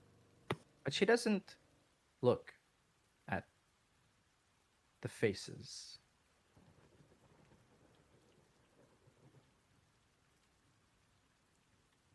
It lasts for only a flicker of a moment. Well, what do you say? We finally sit down and have our dinner, hmm? The others will Yeah, be here soon, and we have to meet them at the church. Of course. I do have one request, though. There's one last thing I grabbed that I knew you were a fan of. I just had to stop off at the farmer's market to grab you something. You know, after dinner. And he's gonna go over to the freezer and pop out a tub of orange sherbet ice cream. Dessert? You shouldn't have. Hey, regardless of how cold it gets, we all know it's gonna get hot in a second later. It is Louisiana. Besides, with how heavy you spice this gumbo, we're gonna need an ER if we don't have this on standby. Hey, this is how it's supposed to be eaten. It's your weak stomach that's to blame. I know, I was spoiled, raised on all kinds of weird on food in Hawaii when all I really wanted to do was run back home and eat yours. You're still the best cook in the whole world. I can vouch for that now. I've tried at least something of every culture, and nothing comes close to you. You should have seen it, by the way. Their gumbo? Ugh, no, never having anything like that again. Can you believe they use fish head in it? No, I like to believe it's not the ingredients. It's the feeling. You're home, so it'll taste like home.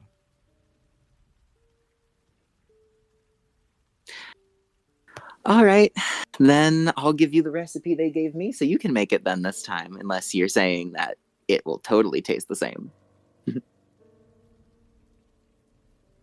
Let me have my moment, will you?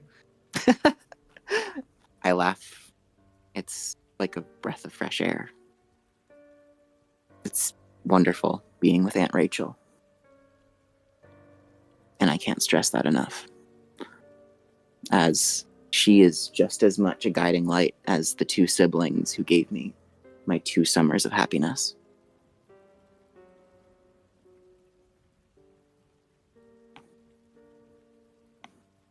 Well, you all sit down. The conversation between Aunt Stephanie and Uncle Michael had long since ended. A bit of silence as you all are eating away. Strangely enough, Aunt Rachel had mentioned that we're not meeting here at the family house. We're meeting at the church, but the only local church is some rundown place. Nobody does sermons there anymore. It's a bit weird. But that's about all that runs through your mind. The ecstasy, the happiness of being home and being among kindred, um, blinds you in that moment. That's where we'll end the scene. Appreciate it. All right, bet. Next up, we'll do ulti. Or wait, no, you know what? Let's do logic first. Logic, get over here. Nani. Hey, No, bro, I was about to say, bro, ain't no way we doing all things before this thing logic. No, we're doing logic, bro. We're doing logic first. I actually want to do logic first, bro. He's low key excited. No, I agree. What? I agree. I'm very curious in this. Who messaged me? Why are you excited about me? Bro, because you're devious. I want to see the shit you're cooking. All right. Yes, logic. Halfway though, like just Yeah, minor it's tip, halfway. only tip. Yeah, it's halfway. Yeah. Halfway, only tip. Yeah, definitely. I mean, I'll put It's it this way. definitely getting steamy. My character was in a military school. Wait, give me a second. We'll get to that in a second. Don't spoil, bro. Don't spoil. Let me switch up the map real quick. All right. Let me just. Well, hello, Sai. I just randomly insert my dominance on Sai's area, you know? Cool.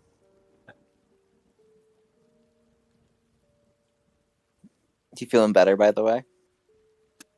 I mean, I guess. Yeah, I not had to being run locked it. outside your house. Oh yeah, I got locked outside my house after Yes, they're going all to aware. a bar for a birthday party, which then and then me ended up in a house of a random woman, Mm-hmm. which she then cleaned my hair and took me home. Okay. Yeah. I had ramen, so that was good. All right, man. Good Let's get job, started, my Omar. boy. Good job.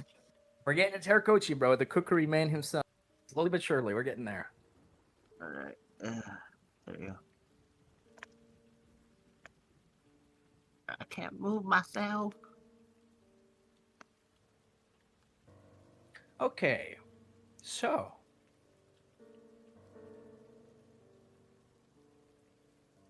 Give me one moment. I gotta open double documents here. Except for All right. What type of eldritch shit has happened down there?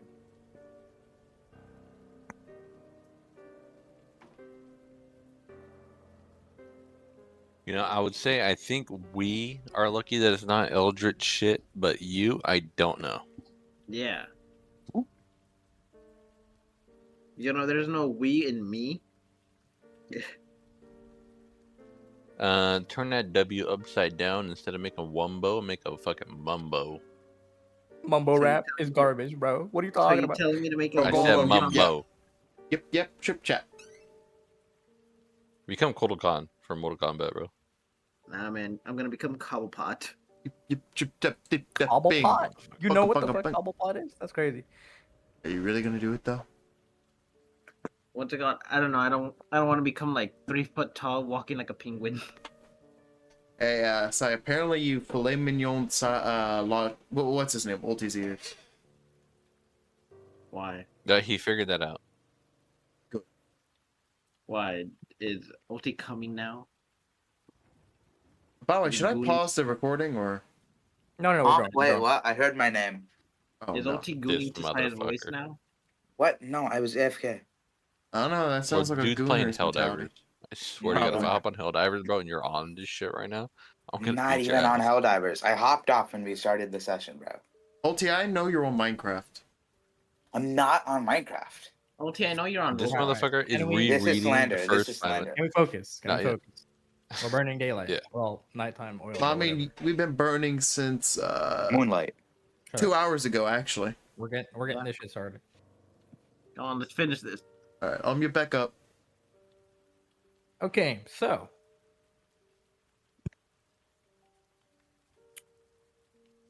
once again, very stormy night. The road's kind of clear.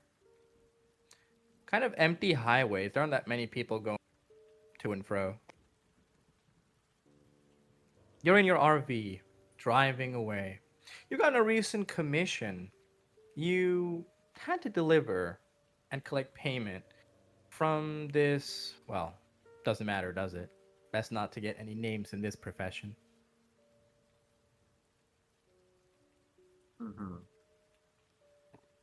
As you're driving, mind slowly drifts away. So, tell me, who are you? What are you doing here? And where are you going? All right.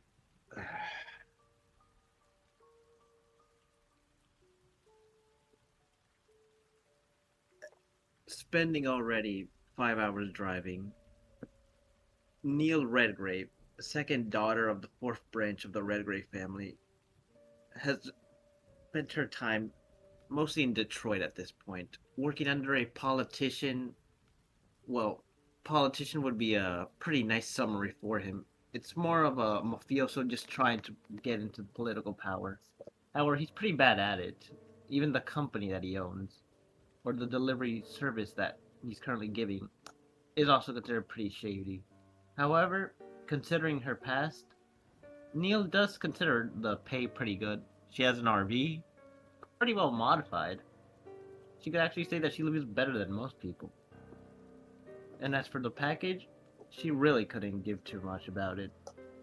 She's used to living in the flow, not thinking too much about what's going to happen, if not, what am I going to do at the moment.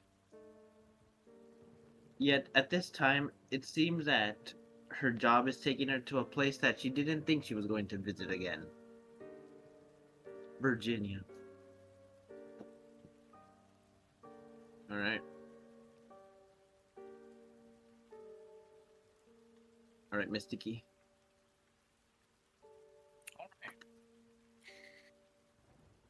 Very hot-headed. You are prideful, temperamental, and I'm sure you are aware of your vices. But you know, why does it have to be a flaw? People that have such passionate expressions are the people who go the furthest.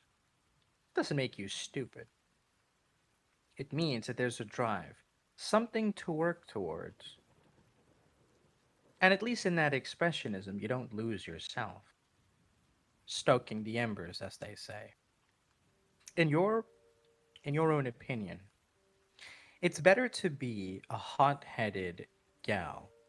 It's better for people to say what they like about you, whether it's good or bad, than for you to only care what other people think and become just another face in the crowd. Those meandering, soulless husks of people who can't think for themselves, who can't do anything for themselves, who only go from one place to the next. Drones. In that sense, you feel superior to those kinds of people. At least, even though I'm living a life like this, at the very least, it's a life more flavorful. It's a life with more purpose than those dredges.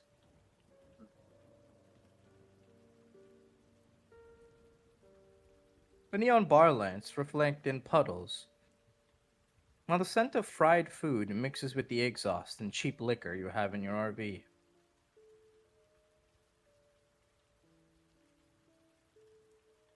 Alright. Are you the kind of character that smokes? Yes.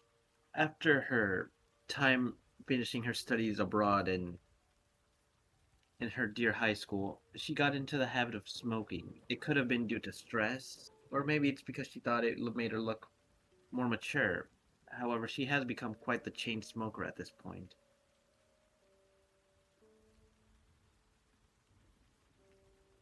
I see. The taste is drier than usual. It's supposed to be more damp, considering the weather. That sort of dampness is not unappreciated. But it's strange that it's so dry. Maybe you're just not feeling it. Maybe you need a bit of water, who knows?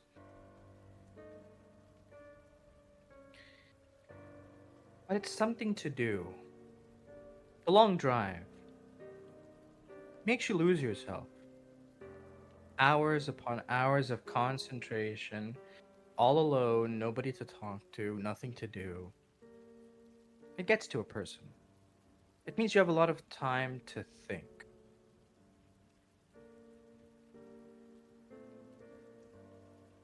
What do you want to achieve? Is there a meaning to all this? Referring to yourself, what you're doing. What do you think?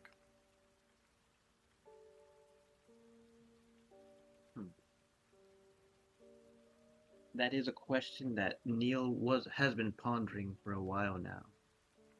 Even as a kid, most could say that she was a very domineering person, taking over most groups but head first. Maybe it's because of her aggressive nature.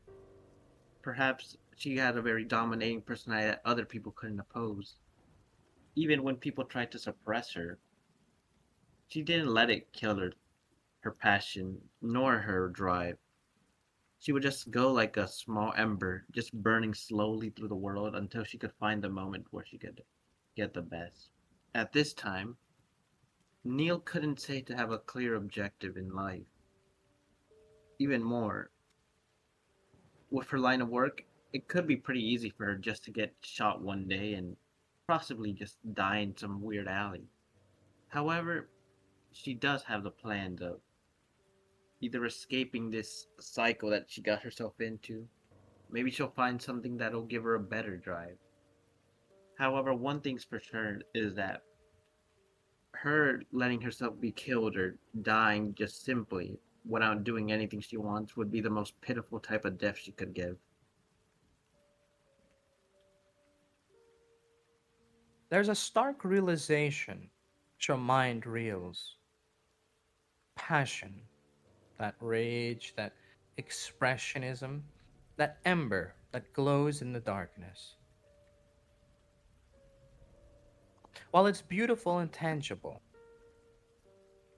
it also attracts maggots, filth, that want to covet the light. If you're being honest with yourself, that's the reason why you're living this kind of life.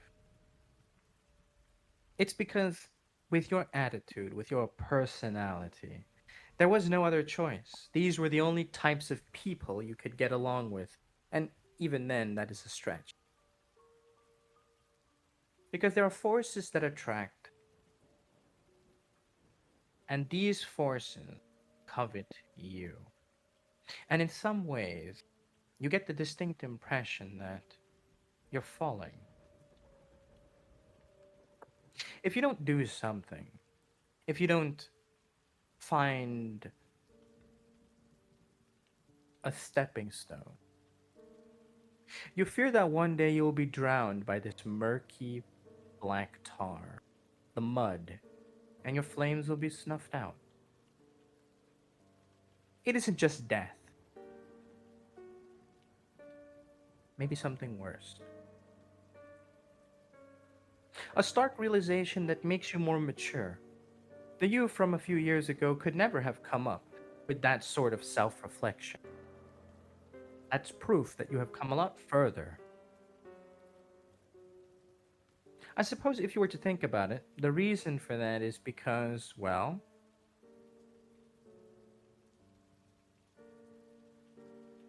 you've seen a lot more.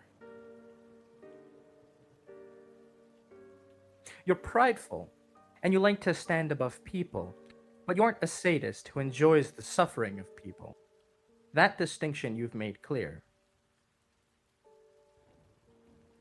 So now, you're trying to find it, that path. That path to get out of this cesspool. And perhaps, if you're lucky, that chance might approach you tonight. You make your way to the drop off position. It's this empty sort of lot. There's an establishment here that isn't worth much in your opinion. It looks run down. You couldn't care less what it is. Nonetheless, the person to meet is here. You park your RV and you make your way. The package is the size of a box. Medium-sized box. You can just carry it in your hand. One hand if you really wanted to, but, well, two hands for more stability.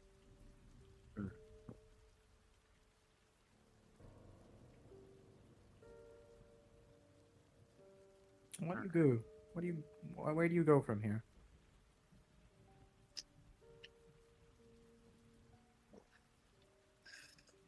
A small cloud of smoke would just blow out of Neil's mouth as she looked at the rainy sky.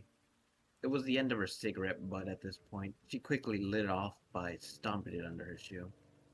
It wouldn't go to burn anything else. The floor is cement after all, and it's raining. She quickly decided to do her job. At this point, taking it out longer wouldn't even give her an extra pay. She doesn't get paid by the hour. It's more of a commission based, so pondering the questions about who is going to be receiving it, how am I going to get, what's going to happen, or the what isn't really important, at least for her in this line of work. She would quickly approach towards the area that was indicated, dropping off the box. She made it seem like that box was always supposed to be there. It wasn't standing out, nor was it too hidden. It was just there. However, she did find it a bit eerie how quiet this area was. Alright? Well, as you've delivered the package, time to collect payment. You likely knock on the door. You call out.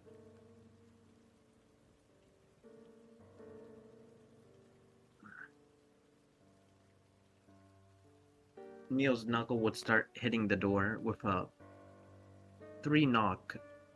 Each knock had a 2-second delay, at least showing that the person here outside wasn't with any intentions. They were more in peace or negotiation terms. She quickly or steadily just walked behind, making some space between her and the door.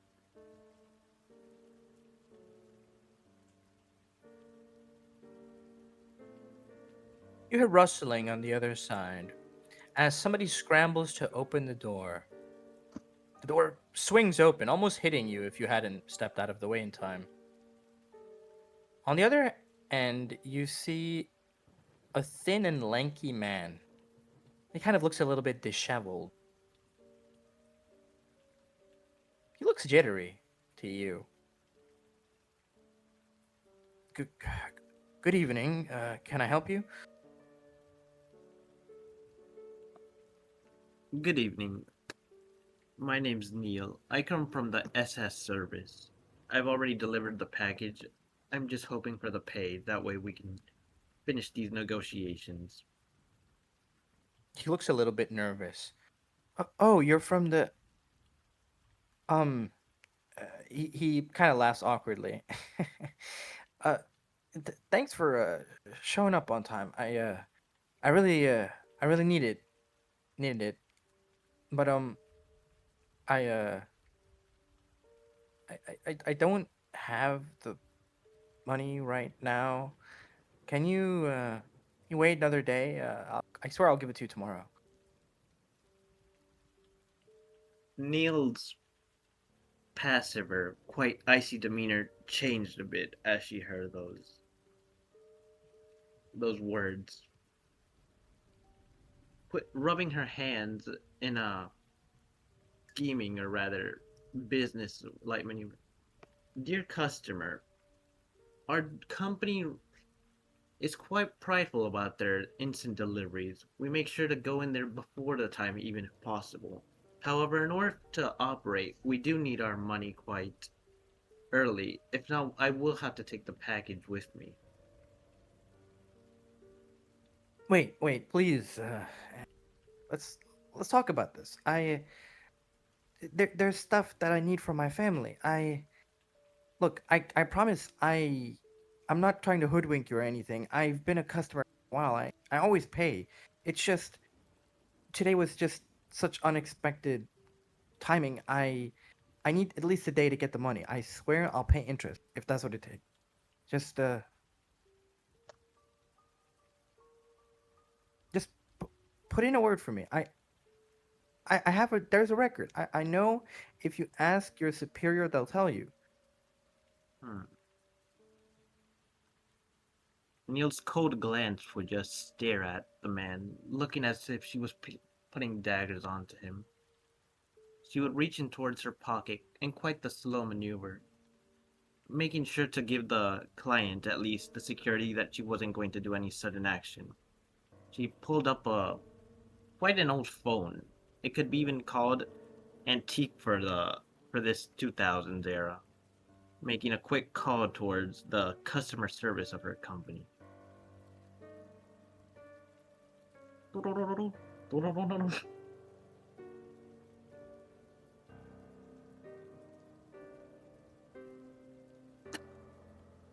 Hello, SS Services. How may I be of assistance today? This is Neil Redgrave. I'm currently delivering a package in Virginia. The clientele says that he doesn't have the money at the moment. However, he wishes to be able to leave it with him for the time. saying that he already has a history and is willing to pay the extra fees due to the delay in payment. I wish to check if his history and if there's permission to do this. Fuck, Nell, you scared me. Jesus, I thought it was a new client. Why the hell are you talking that formally? Is he right in front of you or something?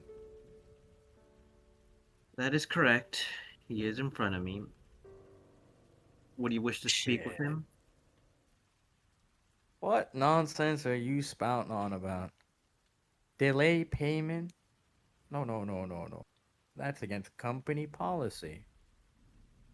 Listen, Nell, I really would like to help the man, but business is business. I hate to ask this of you, but I know you got a mean right hook on you. Why don't you deal with the problem? See, we can't let it get around that people can just skip our payment.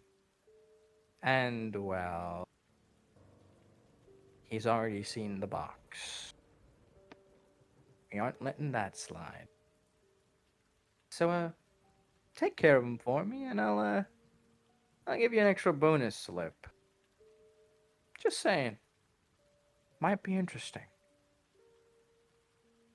Oh, and do give the man my regards. Hope he wakes up okay. Phone cuts off. Understood. I'll report after I've given the clientele a good talking. He would end the call before the boss could ever respond, pulling out a box of cigarettes and asking the man if he would want one. He shakily refuses. Sorry, yeah. I quit smoking. Daughter was getting worried. I understand. Look, it's not usually like this. My wife's sick and my daughter is having a bit of trouble. It can happen to anyone. Yes, I understand. Life is a series of events that nobody can control. Neil, with the grace of a dancer, would insert her hand into her jacket, pulling out some simple gloves. Her Just gaze as you didn't. just as you do that, you hear a voice from behind the man, Hmm. a sleepy sort of voice. Dad, what's going on? What are you doing out so late? See a little girl, maybe about 10, 11 years old, walking from behind a dark room. He turns around, panicked. Sweetie, just go back to bed. It's late. I'm just talking to a friend. His daughter whines a little bit, saying she wants to go back to bed with him. And you're left here with a dilemma. Now, perhaps this is that opportunity you're waiting for. That chance to make a difference. You're faced with a dilemma. Are you really going to beat this poor man in front of his daughter? Or will you choose to walk away?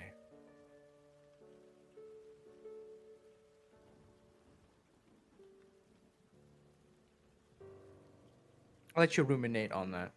Yeah.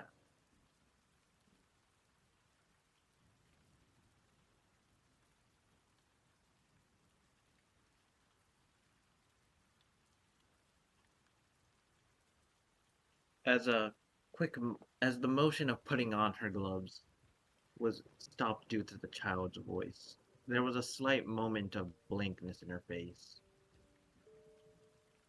This wasn't her first time doing this.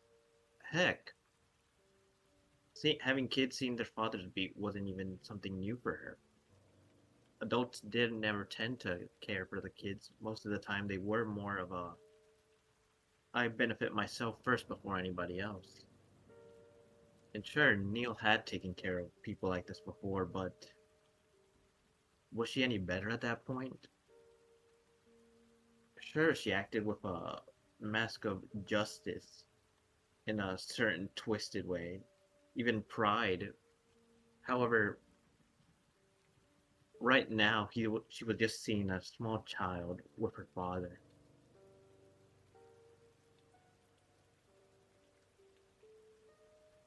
The, sa- the sound of the glove smacking against the skin of her hand finally tightened.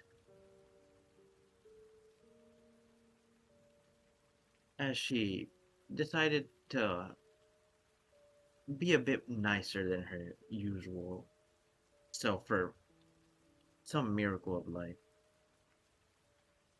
Sir, I am not a savage woman, so I'm willing to give you an opportunity. She would say as she tightened her glove. As of now, I have 12 hours before I go back home. In those 12 hours, nobody expects anything to happen. However, and this is a once in a lifetime deal, if you are not able to get that money by then, I will have to have a serious talk with you if you understand what I mean.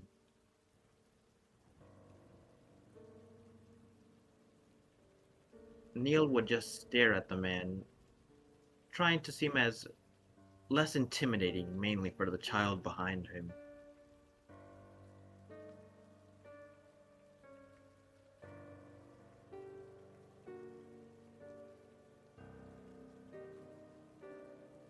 The man looks at you nervously with a sort of confused expression.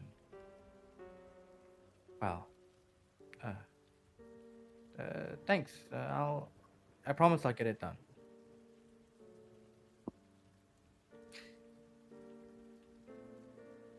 However, I do hope you understand that I will need some insurance to make sure you don't try to scam us away. My boss isn't really the most understanding fellow in these type of stuff.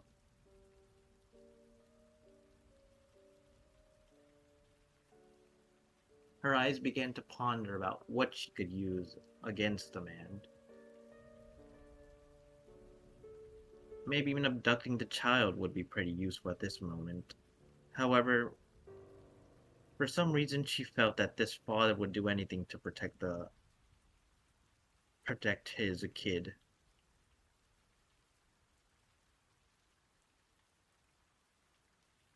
So then, what are you willing to offer me in order for your insurance?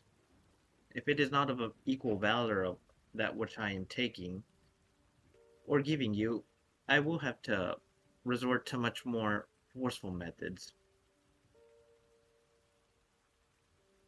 There's a pause. Both the daughter and the man kind of freeze in place. Their eyes look at you a little bit in a sort of dull kind of way.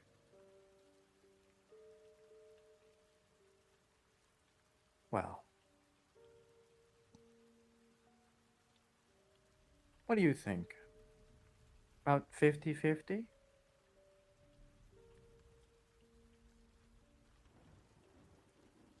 The man speaks to his daughter. She responds by saying, agreed. Huh. Not bad for a first encounter.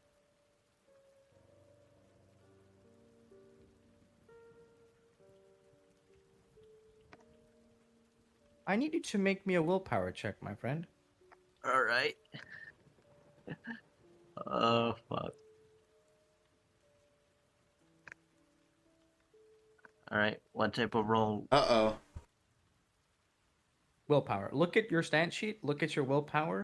As many Alright. dots as you have there, that's what you roll. That's how many d. Alright, give me a second. Gotta open that document. Yeah. Fortunately, I invest always a lot into willpower. So, let that be a lesson to you all. Willpower is basically the goat. You're welcome. Yeah. Alright, let's see. Open this. Alright. My willpower is 1, 2, 3, 4, 5, 6, 7, 8. 8 willpower. Roll at a difficulty of 8. Roll. So you could. basically, just roll 8d10. 8d10. The difficulty is basically the numbers need to individually be 8 or higher for it to count as success. Oh, fuck. 8d10. Well then, 8d10. There you go. let's go! You got 2 10s, a 1, a 9. Yeah, it's pretty sure guarantees success.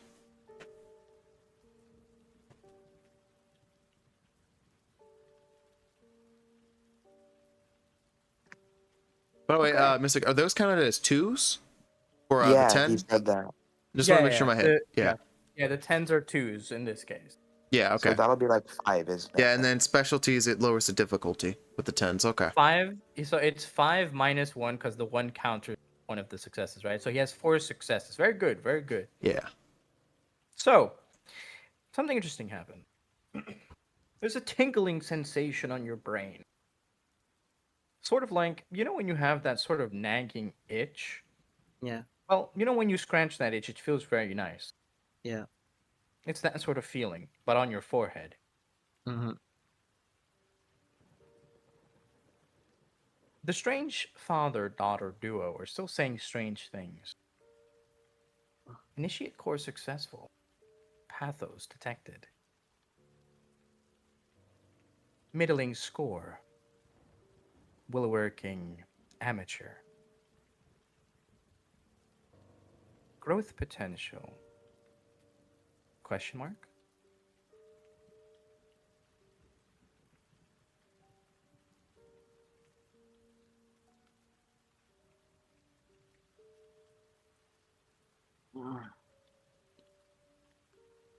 Initial inquiry confirmed.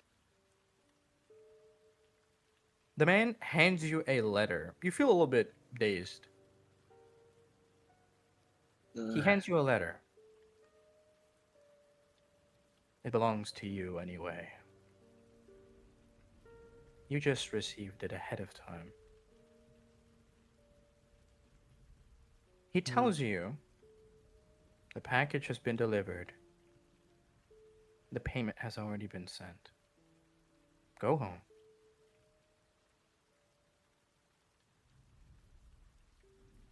You don't resist.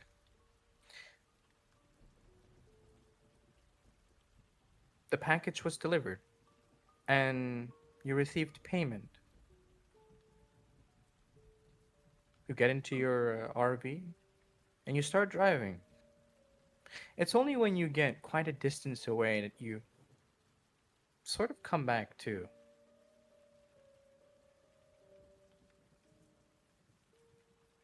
My senses? Your senses were there, it's just very muddled.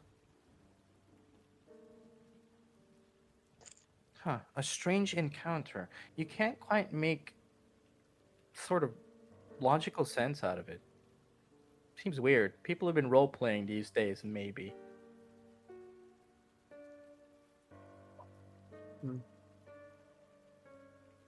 The scene is hazy in your mind. You can't remember what people looked like.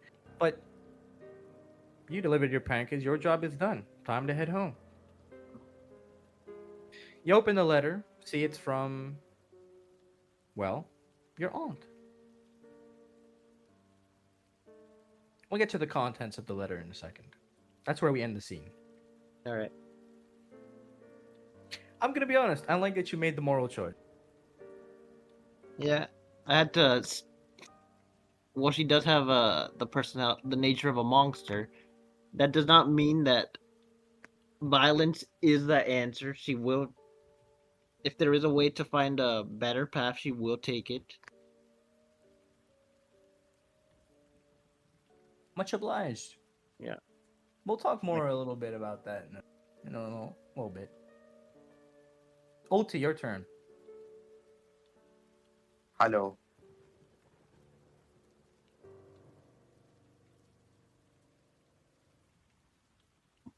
So, give me a moment. I don't know if I have something specific for you. Hmm.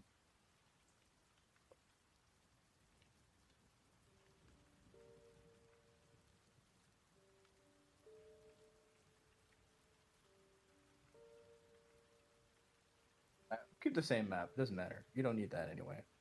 Yeah. So,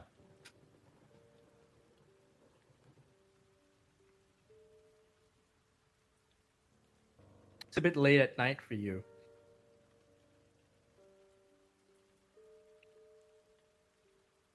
Surprisingly, the terrible weather isn't the first thing that strikes you as strange. Shitty weather, to be sure. It could always be worse, especially when you consider where you live. Congo isn't exactly known as someplace gentle. One can argue that, well, it'd be a terrible place to live. I, for one, happen to agree.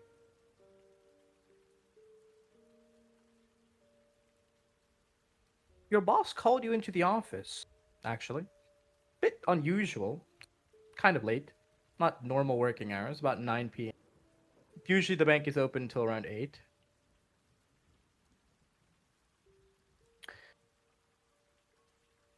As you step in front of the bank entrance, you see the nameplate. Kingston International. Rather prominent banking company. Have quite a bit of influence here, actually. You step in and you go to meet your boss. Tell me, who are you? What are you doing here? And why is it that you're here?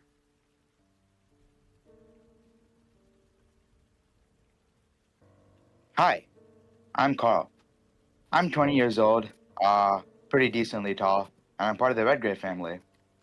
I'm currently studying at Lake Forest Academy, and I'm working as a cybersecurity intern here, perchance. In a stroke of luck, I managed to find this job.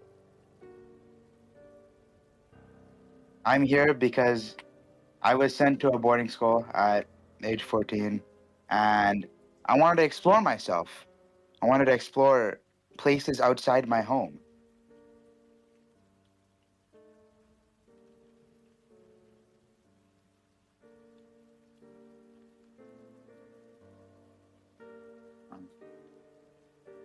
A respectable goal.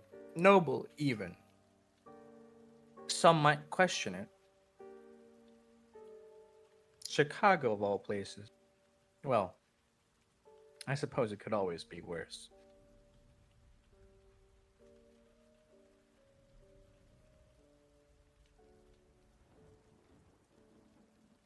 Now, as you walk through the hallway,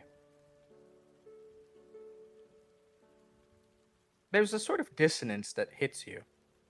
The sterile white lighting, the chrome and glass furniture, the smell of toner, coffee, and disinfectant hangs in the air. Since it's late, most employees are gone, but the hum of the servers and security monitors fills the near empty floor.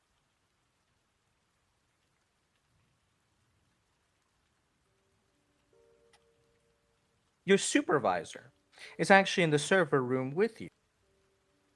He was already standing there. His name is Mr. Barrel.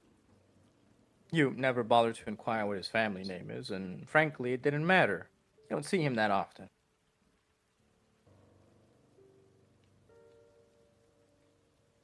He looks up towards you and says, "Oh, yeah, you're finally here. Ah, man, am I glad to see you. Come on, hurry up here. I'm trying to spend all night in this wretched. All right, I say, partially confused as to why he called me this late at night. Listen, kid. I apologize about calling you out this late. I understand you may have had a life, but honestly, I can't. I can't fix this issue myself. I'm not good with technology and all that. And the other guys, well, let's be honest. They're bumbling idiots. You're the only saving grace here. So I need your skills, kid. All You right. see, Oh, go ahead. logging onto this account, right? And, well, I need you to double check it. Something doesn't make sense to me.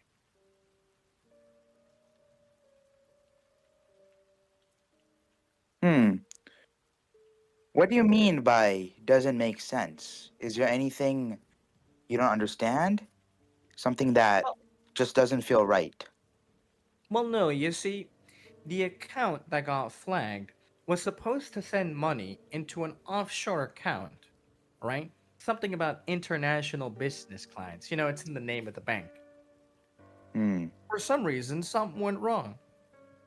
And I'm trying to figure out what it is. Hmm. I need your help, kid. Help me log into this account, will you? We can't access it the normal way. For some reason, something's wrong with the passcode. So I need you to use your little wizardry stuff and see if you can open that account for me. All right. I'll give it a shot. I say as I walk towards the monitor with the account login page. See, now, Hmm. it's not a normal accounting book, you see. It's actually a ledger, and it has Ah, some very important bank details that the director is looking for. And that's what we're trying to get. Make sense? yeah. Hmm. All right, work your magic. So, Interesting. um, I need you to roll me to fix this problem. I'm thinking something with intelligence or wits, and if you have computer or science or technology, it depends on you. Uh,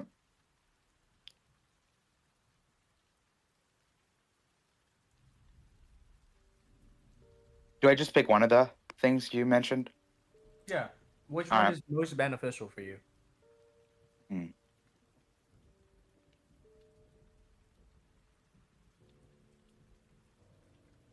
All right. I will do my. I'll do my wits. 3d10. Wits and what? You need to pick one of your knowledge. Oh, wits and knowledge. My bad. My bad. Give me a minute. Uh, If you have science, technology, or computer, one of those three. I do have science. I'll do that. 4d10. Okay. The difficulty is 6. 2 successes then. Hey, that's good enough. So it turns out that it wasn't actually a password issue. You see, he just didn't know the password. Now, someone might have changed the password, true, but all you had to do was to reinstate the account, to open it. Sort of like when you make a Google account, you forget your password, and then you send a notification to yourself in order to change your own password. It's a bit more complicated than that, but that's essentially what you've been doing. Now, the file opens up, and it has listings of, well, of course, the ledger for a company, a company called the Bay Holdings LLC. Now, you're sort of taught protocol. It's to run a security trace over the account in order to make sure that it's connecting properly to all the other accounts that the money's being sent to. Now, when you do this, something weird happens. You notice that, unlike direct holdings, the money is actually looping through dozens of shell firms worldwide. That's not normal. As you decide to check more, you open up one of the transaction details and you notice this isn't just a few million. This is hundreds of millions of dollars that is being sent across the world. Now, what's your reaction like? Mr. Barrel, I can't help but notice that there seems to be quite a problem. This doesn't make sense. Hundreds of millions of dollars are being transferred to shell firms. He And cuts you off. He cuts you off. What are you talking about, kid? That money is fair and square. It's going through all these little places to avoid taxes properly. Don't worry, it's not something that should be considered an anomaly. Make sure you keep that out of the report.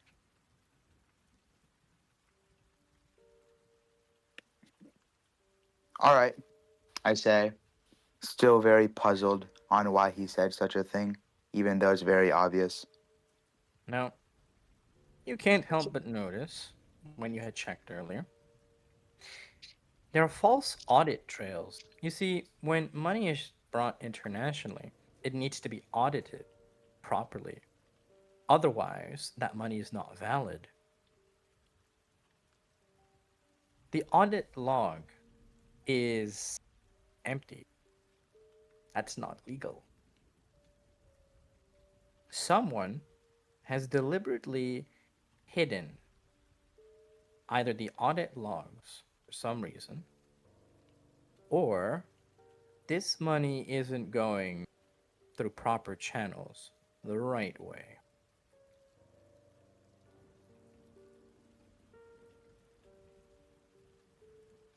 Hmm. Now, as soon as you try to step away, you get a message on your pager.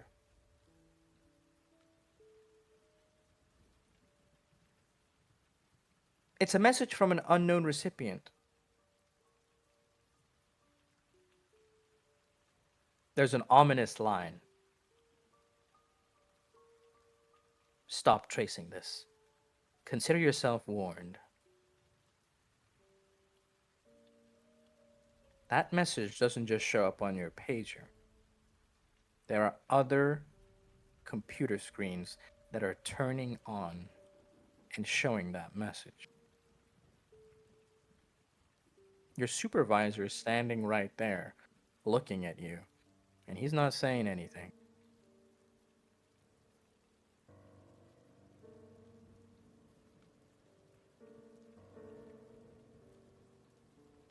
I stand there, dumbfounded at what is happening before my very eyes. Monitors that should have been turned off, turning on with the same ominous message as I received in my pager. And Mr. Barrel just staring at me. I can't help but think if they're in cahoots with each other. It's He the most. taps you on the shoulder to stop your paranoid ramblings. You're sharp, kid. Too sharp, maybe. I like sharp. Sharp cuts through the noise, doesn't it? But sharp edges also draw blood. Most people wouldn't even notice what you saw. You did. That's why you're valuable. But here's the thing. People who chase the wrong leads around here, they don't last. Sometimes they just fizzle out. It's a shame, really. But you? I think you can go far. You've got talent, discipline, the kind of mind we reward. Stick with me. There's nothing you can't have. Promotions, bonuses, access. You could be running your own team in a few years. Hell, we could make you indispensable. Now, what's your choice here? Is this something you want to report? Or are you going to conceal this? Hmm. A tricky situation indeed. It obviously wouldn't be in my best favor to go out and report it. But it's also pricking at my conscience to join you. It just wouldn't align with my beliefs, you can say. You see, I'm not the one to work under someone. I really don't like authority. It just irks me the wrong way. Just people nowadays has been too corrupt. So I just prefer to work alone. I certainly won't be reporting this matter for the time being, but certainly won't be joining you too, if you don't mind. Picking the in between, eh? Not bad. It's a method of survival. But it only works if you got the skill to back it up, kid. Just focus on building your future and keep your mouth shut. As long as you do that, you'll be the one running things.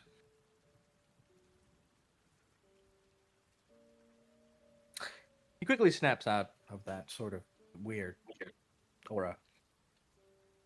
Well, you've done good work, kid. You've cracked the code, if you will. For all your troubles, I got a little bonus for you. Take it. My treat. I received the bonus that was given to me with a tiny hint of suspicion that this may be for a greater purpose, but I receive it nonetheless. As you walk out of the office, there's another employee there. The one who grants people access to the server room in the first place.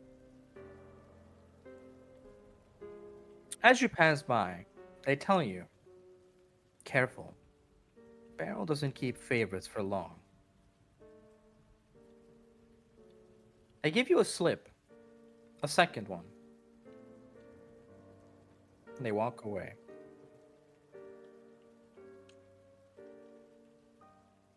You've in fact gotten 2 paychecks.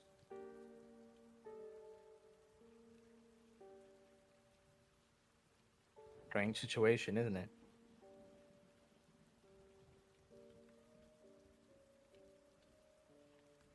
Hmm. I think to myself as I walk out of the bank on what just happened. It seems surreal, perchance. I just went to my job like normal, like any other night or any other workplace timing. But to see this was not what I expected. I keep, my mind keeps wandering upon myself and what I will face in the future. Mr. Barrel seems to be dangerous. He's watching me. But according to that employee from earlier, it probably won't last. Probably have to do something else soon.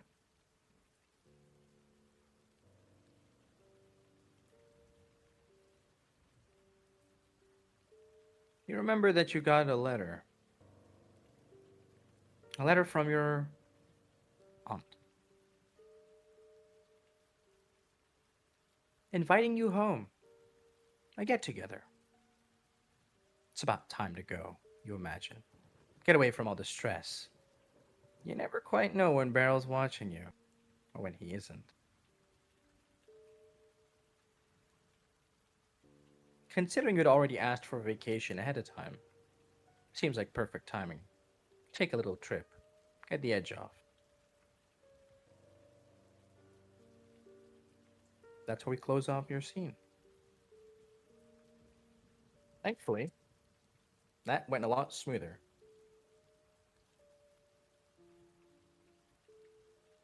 Huh.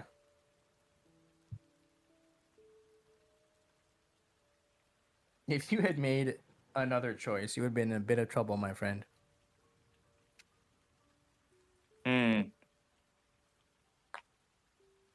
Lucky me.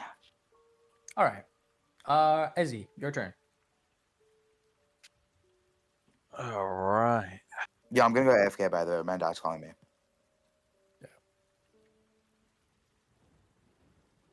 All right, my boy. Hello. Hello. Yeah, I hear you. I hear you. All right. There we go. There we go.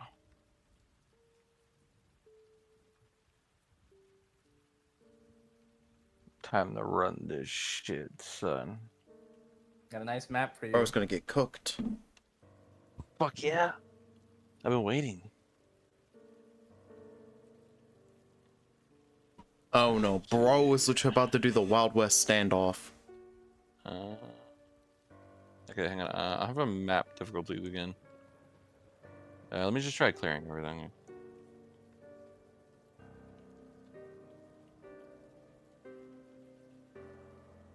Okay.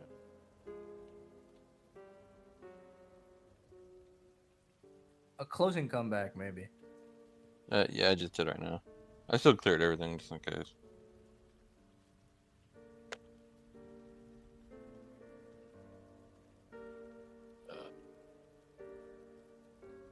This shit, come on now.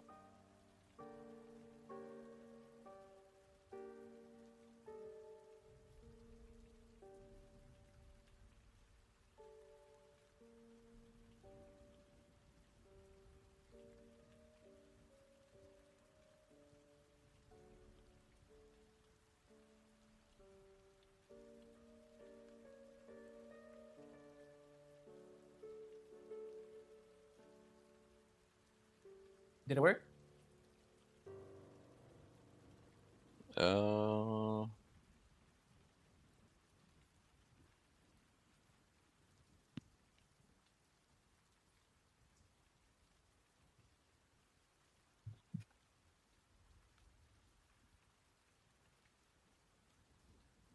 Is it loading pretty slow? no, I'm just not getting anything at all. Let somebody stream for you. Alright.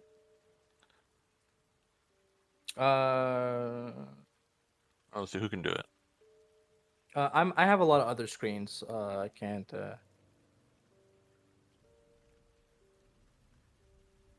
Seltzer obviously can't. Ulti's gone. What do you mean, bro? Logic, can you stream for Ez? Oh yeah, I cannot. Logic. Logic.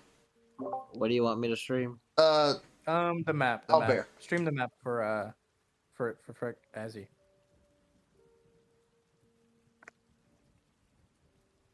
I don't know why I'm having such trouble with Owlbearing today. Draw, cowboy. Ooh, goddamn, that was loud. Holy shit. Yeah. Let me go back to mute. There you go.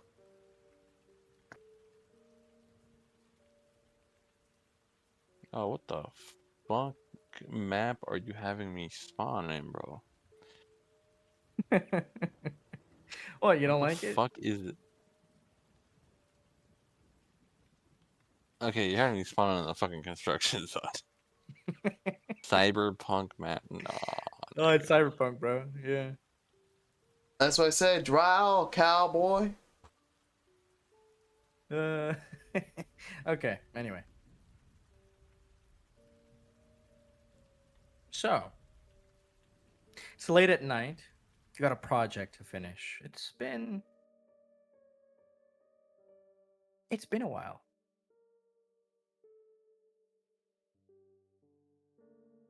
Did the rain stop? Yes. Yes. Perfect timing. Perfect timing. Yeah, I was gonna. The Uh, slow. wait. The Now ra- put on the cowboy music. Hold on, hold on. The slow rain drizzles out, and just to be annoying, it's made everything sticky, wet, and muddy, difficult to work in, and it stops just like that.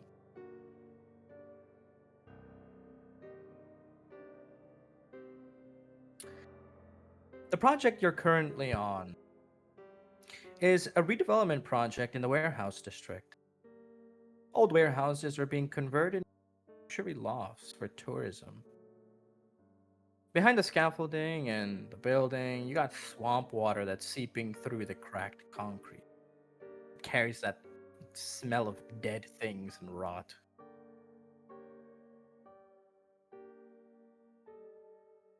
You find yourself on the top of the site. It's about a 4, maybe 5 story building. It's going to be a hotel of some sort. You're wearing your full gear, steel toe boots, the dust mask, and your job right now is that you're working with rebar. See, you're showing some of the new guys as the foreman. You're showing them what they are actually supposed to be doing.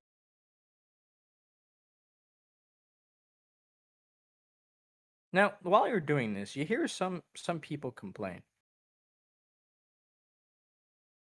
Uh, did I cut out? No, no, no. The music stopped. Uh, There we go. no, there it is. It restarted. Oh, never mind. I was tripping. I was tripping. Timing. Yeah. You hear a few of your subordinates talking about union politics. Hey, did you hear?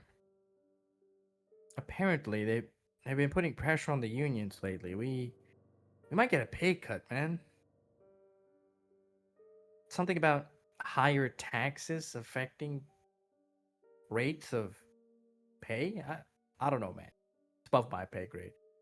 Quite literally. Kind of cracks a bit of a self-deprecating joke.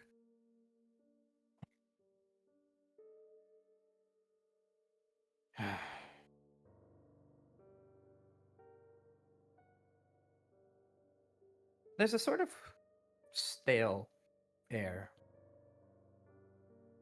The kind that gives you that sort of poised feeling. You know? Like, hey, maybe I should be careful tonight.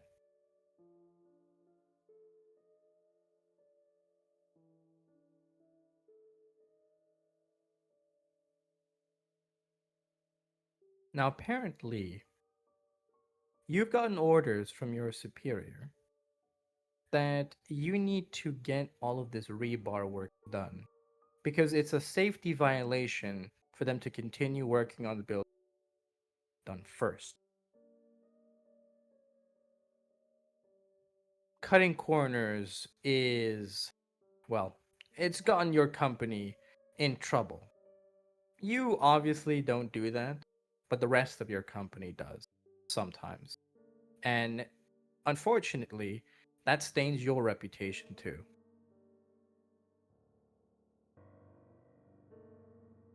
No, not far from the construction site, there's actually another warehouse that's supposed to be demolished.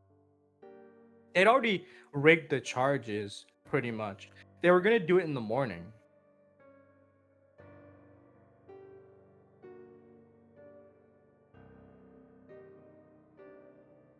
Now, as you go down, there is a sub level of the building right now. Because of the rain, it's sort of half flooded.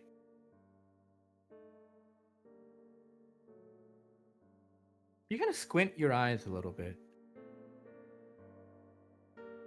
You see strange graffiti on the sub-level's wall.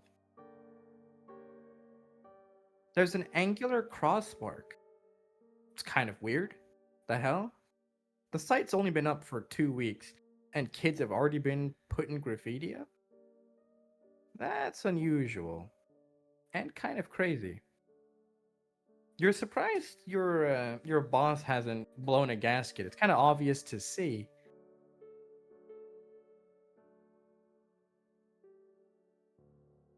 What do you do?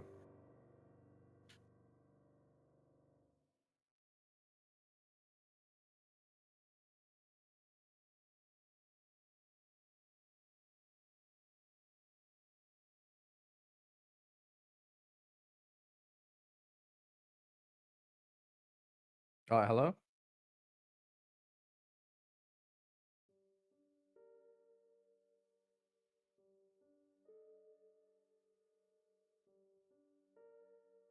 I can't tell if I cut out or he did. What's going on? No. Oh, okay.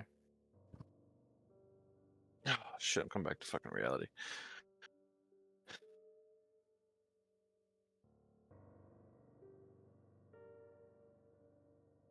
Fucking re-describe the graffiti again. Sort of an angular cross. Pretty big, too. Like, taller than you in terms of length and wider than you, too. Pretty big, like, cross.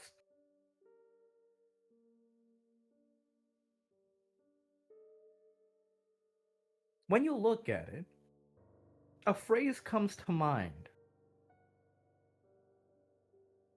It's sort of weird. Danger. Steer clear.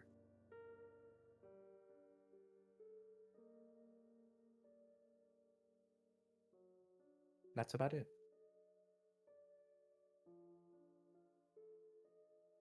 Now, your boss is probably going to be very... So it's probably in your best interest to get rid of it.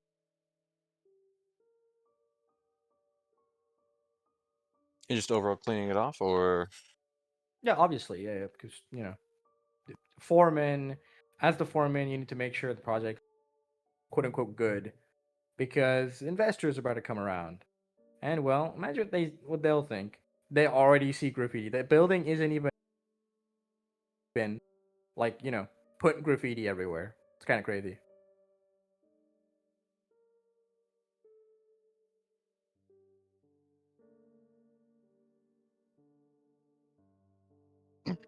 all right, there we go.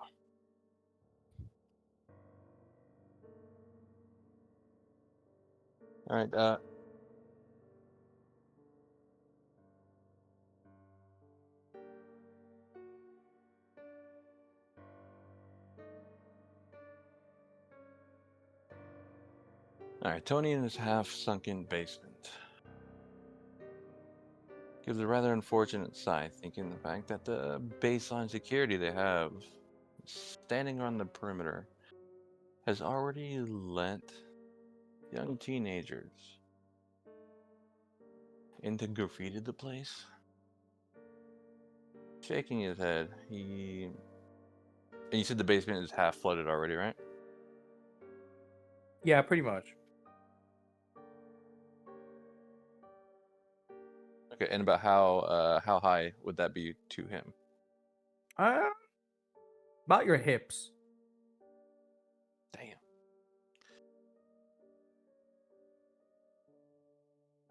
Thinking about it, you maybe might need some help. Yeah. Seeing as he's still wearing just his basic construction uniform, Tony decides to head back up the top side.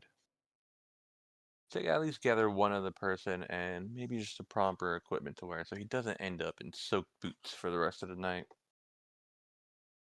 So as you're going up, you're about to call a subordinate to help you. Why don't you describe? Who are you? What are you doing here? And is all of this really worth it?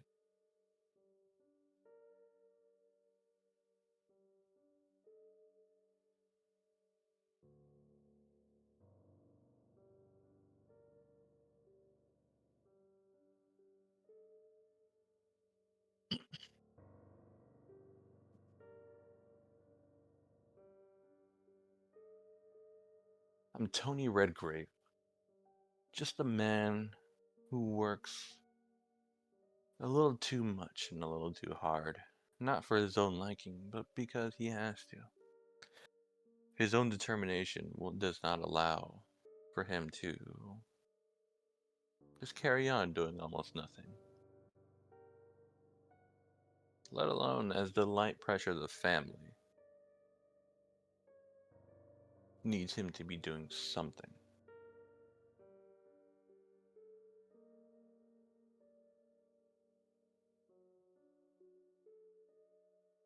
Hey, repeat the three things you said.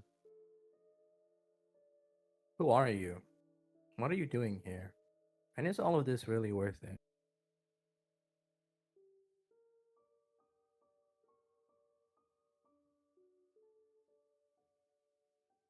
Now, what is he doing here? It's just simply just to keep himself busy for the time being. To make sure he does not grow lazy. To make sure he learns the skills of how it is to run a crew. As a foreman, as, well, a team leader, if you will. As one day he knows and understands that with him and his other siblings, he's gonna have to do. Now, whether this overall specifically is worth to him, yes and no. It is worth it for the values that it is teaching him, but it is not necessarily worth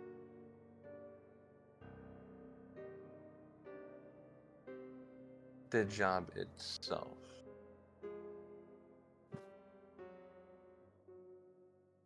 As he knows one day all this is going to be left behind. He may see these faces tomorrow and he may not. All based on a simple whim, a simple call, and a simple point of a finger.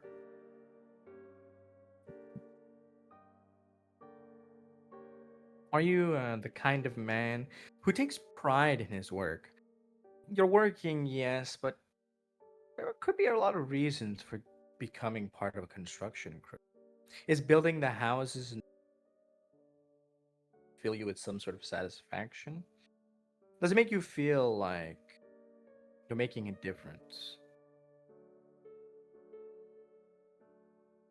To some degree, yes, as if he's building just general homes, then he knows that one day a family will be housed here. He knows a family will be covered from the rain, the storm, potentially even some floods if they are built just that good. So to some degree, yes. But in terms of just building, Is no, keep going. is there perhaps a religious fervor connected to all of this? You know, building a home for a family is one thing, but it's also providing shelter for the needy, shelter for God's children. Is that something you take pride in? To be the one who builds homes that people spend their lives in, that people um, get shelter from the pelting rain and the elements.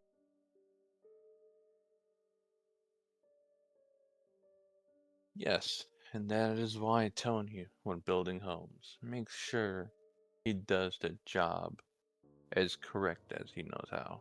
Make sure him and his men do not take corners, or do not cut corners. Do you question acts of God? I mean, in the forms of the tests that He sends us. You know, God is all powerful and all knowing, according to your Sunday school teacher. Everything that happens is as God has intended it to be. When something bad happens, people say, it is as the Lord wills it to be. God works in mysterious ways. Do you agree with that sort of notion? Well, there is some pride to be found, some, I wouldn't call it sick, but some joy in giving people a home.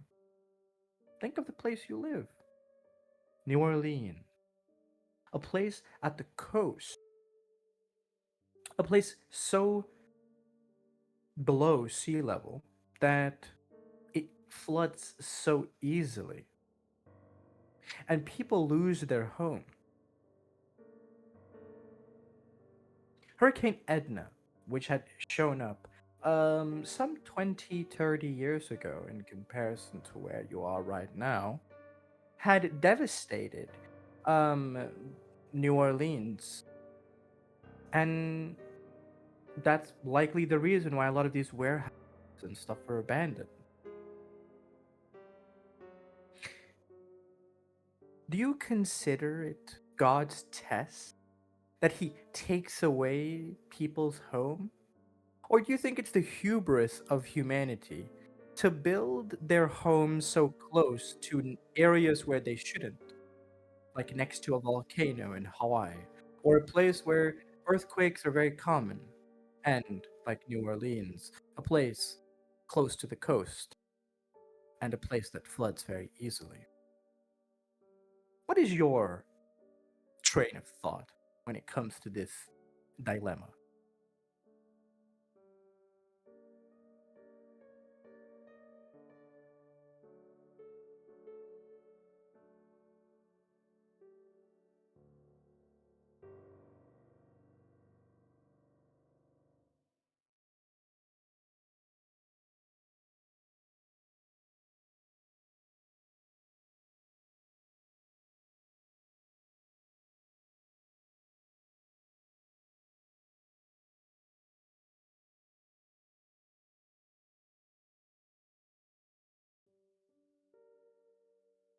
He believed it to not necessarily be the hubris of mankind,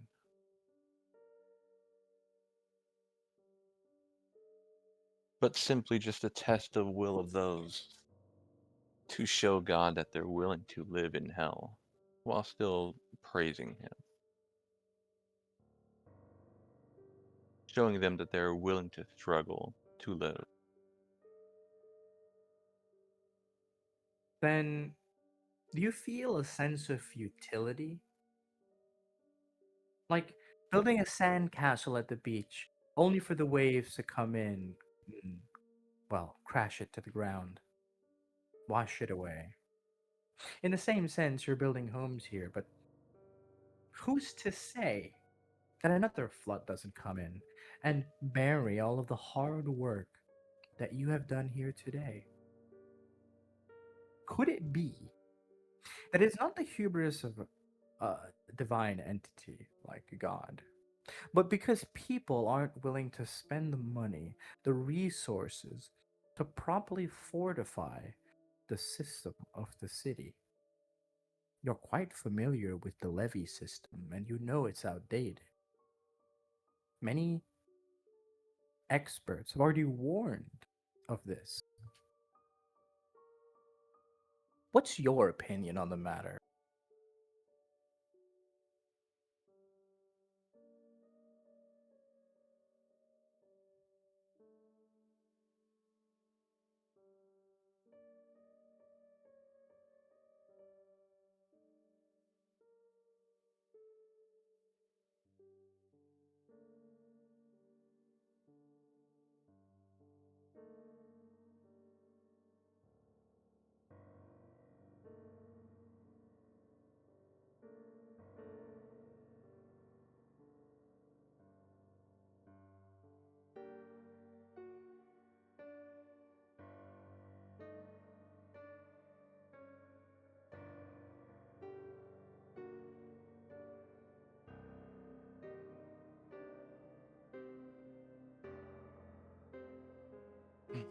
Fuck.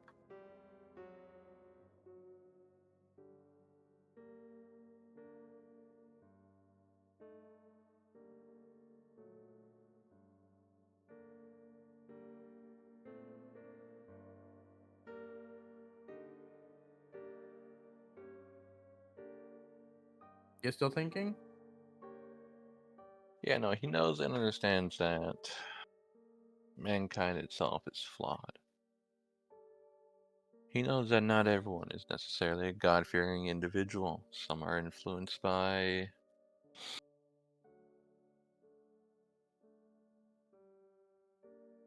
those opposing, such as the devils and whatever else may be lurking underneath. But as for all progress being washed away, he knows that at some point or another, if God deems it, he will cause another great flood and wash things away. There's only so much that man can do against such. I could have better wording, but yeah, that's good enough.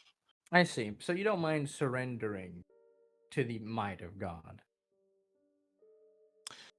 Not necessarily, yeah. Or necessarily, yeah. Well, now pondering these philosophical ideas, you meet up with your subordinate. Sir? Is there something you need? Yeah.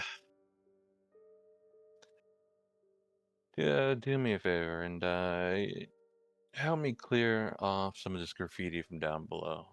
I don't know how these kids have gotten down there, let alone how they got that, or let alone how they went down there and remained dry. But let's get a few. What do you call those things?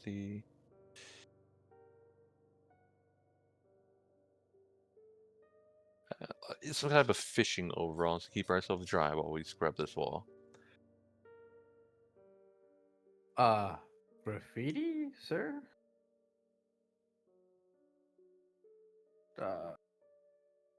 He looks confused. Where? Down there. Do you not see the Anger River Cross? I can show you myself. He looks to where you're pointing. Down. You guys are at the first level now. There's no actual, there are no stairs down. If you wanted to go down, you'd have to, essentially, right? I'd have to what? You'd have to go down with a rope. Oh, yeah. Yeah. And you're showing him where you see that cross. And he's looking at you funny. Sir? I don't see anything.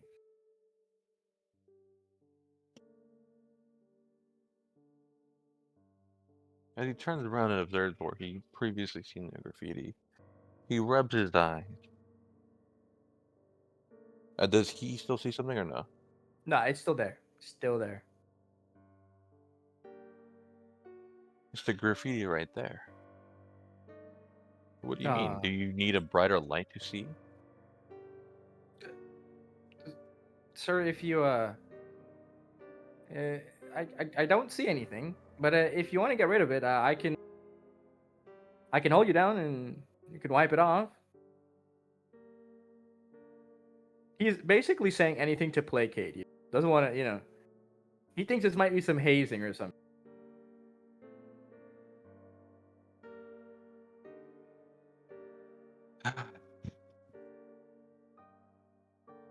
Now, normally you'd be a little bit angry, but he seemed very sincere. He's not bullshitting.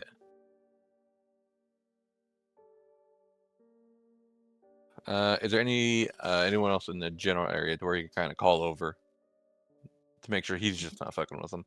The other guys are all the way up on the 5th floor. To get them down here would take a little bit.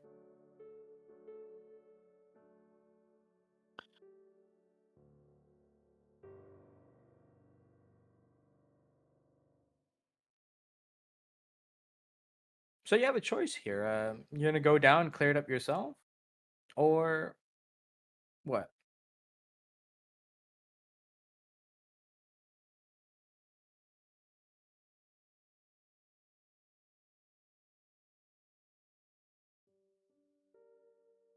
All right.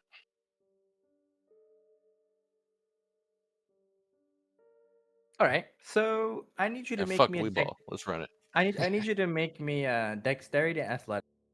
Your subordinate is gonna hold you from the rope, and then you're gonna go down, and then go wipe it off. Yeah, my ass is heavier than a motherfucker. Yeah. All right. Would you need me to roll you a dexterity and what was it? Athletics. All right. Let me double check what my dexterity and athletic. My dexterity should be 4.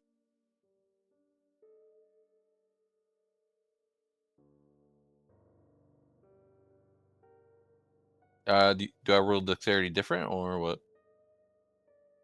What do you mean? Do I roll dexterity and athletics different or what? No, you just add the dots together, and then it's at a difficulty of 6. All right, so would it be a 6 or a, let's see, 5? What are my athletics? 3. So your dexterity is 4 and your athletics is 3. So that'd be 7d10. Okay, got it. There we go. Yeah.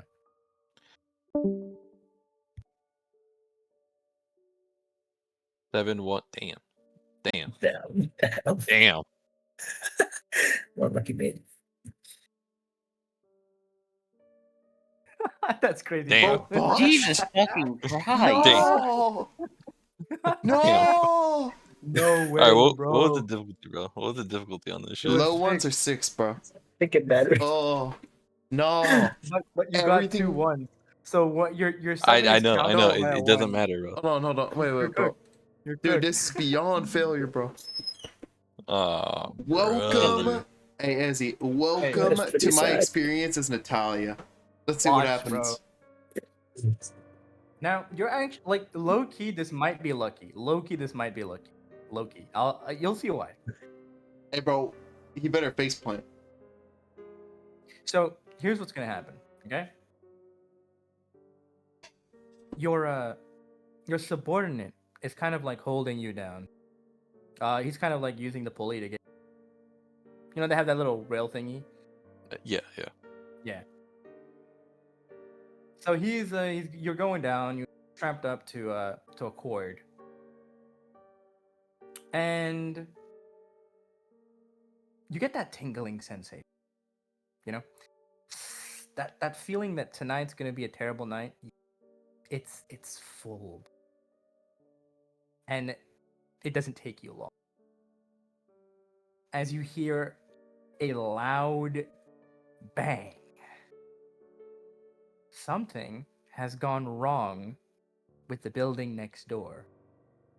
The dynamite has, for Demolition some building. reason, gone off. And you all are still there. Bits of like material are sent flying to the top of where the other guys were standing. At least half of the 6 guys up there fall into the basement, like the sub level you're at. They fall into the wall. It's hard to tell who lived, who died. And your subordinate can't keep you, he can't hold you. So you dangle and hit the wall. The wall or Before water? the wall on the side. Okay. You haven't been completely descended yet. And then he himself stumbles, right? Because something did hit him. And he lets go of that pulley, and it just starts sending you down.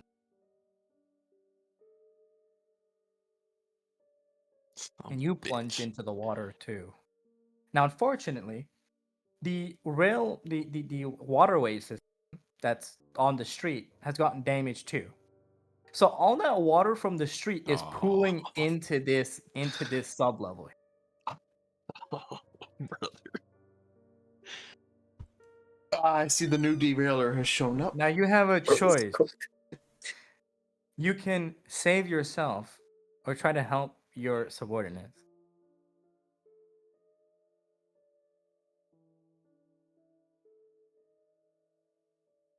Do I have to make a new roll for saving them? You'll first have to go and dive to find them. You see 2 of them floating on the water. They might have broken like their legs or something. If you do not grab them with like 20 seconds, they're probably gonna drown. The third guy you don't see. He's probably pinned under something, underwater. Man, it's quite the fucking decision now, isn't it? Huh? So if you act, because your what's your base dex? 4. Okay, because your dex is high, you can kind of save both, but it means you need to succeed your next rolls. Okay. Yeah, no fumbling, bro. All right, you good? What do you want to do? Yeah. If you dedicate to save one of the one, there's less problems. But if you want to save both, like the dude underwater and the two guys up front, it's possible, but it's gonna be a bit more difficult. Let him die. Let him Hey, die. You gotta let him risk die. equals Let him more die. benefits, bro. Go for it.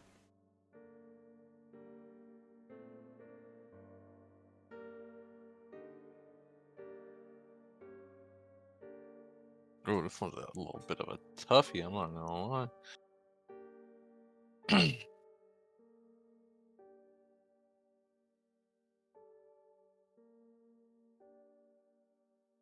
Am I still near the wall? You're now in the water, by the wall. Splish splash. By the wall. Yeah. The two other guys are somewhere in the middle of the room, and the other guy you aren't sure. You have to dive to try to find him.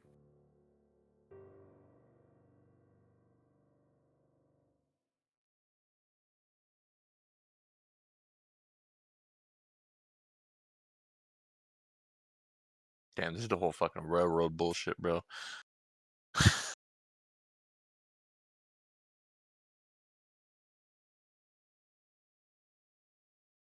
Don't want to put my trust in the rolls. I don't want to do what's not obvious in front of me.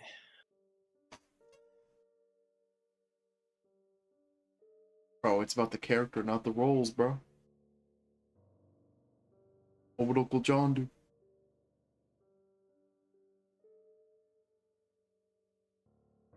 Come on, my boy. We're burning daylight here. Yeah. We really are.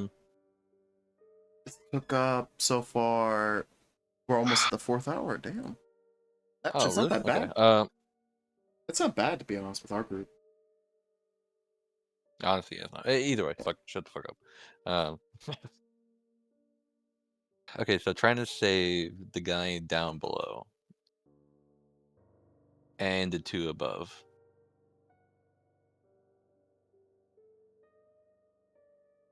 Can I?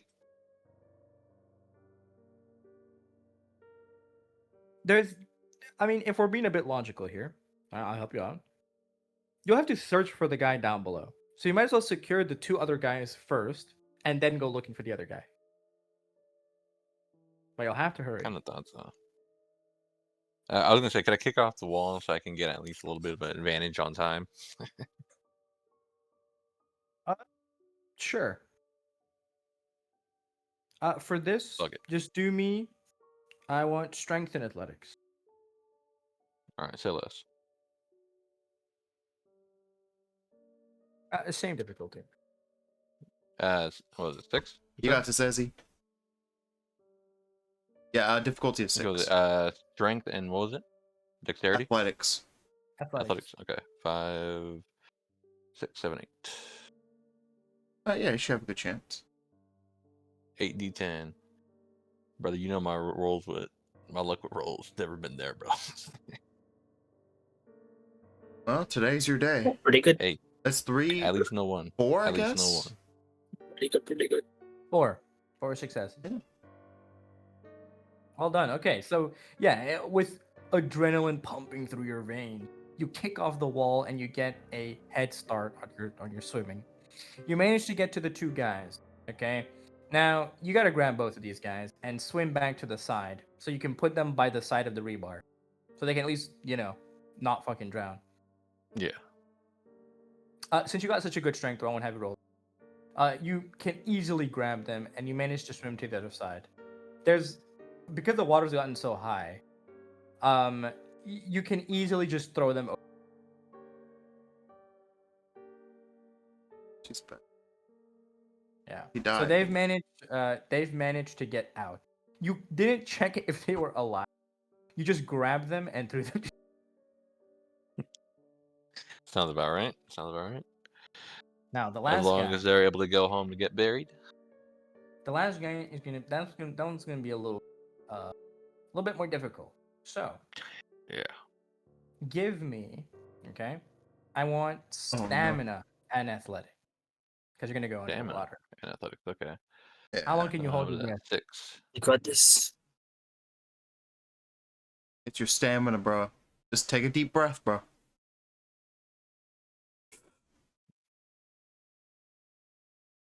What is it? Yeah, okay, 6. 6d10. Six. Oh boy. Come on, don't fumble. I ain't need to drown today. I'm cooked. Well, you have One success. one success. You're lucky, bro. Yeah, Oh, you're lucky lucky. for the 10, bro. That 10 saved you. So yeah, you flounder. You go underwater, and it's very murky water. It's hard to see. You're looking for any sign of movement, and you see something dangling in the distance, barely. That's almost a superhuman feat right there. It's maybe even a miracle you saw that dude floundering. And you swim towards him. You successfully reach him. His leg is stuck underneath a heavy piece of debris. You have a choice here. You All right, leave him behind, steroids again. or you're gonna try to get that off of him.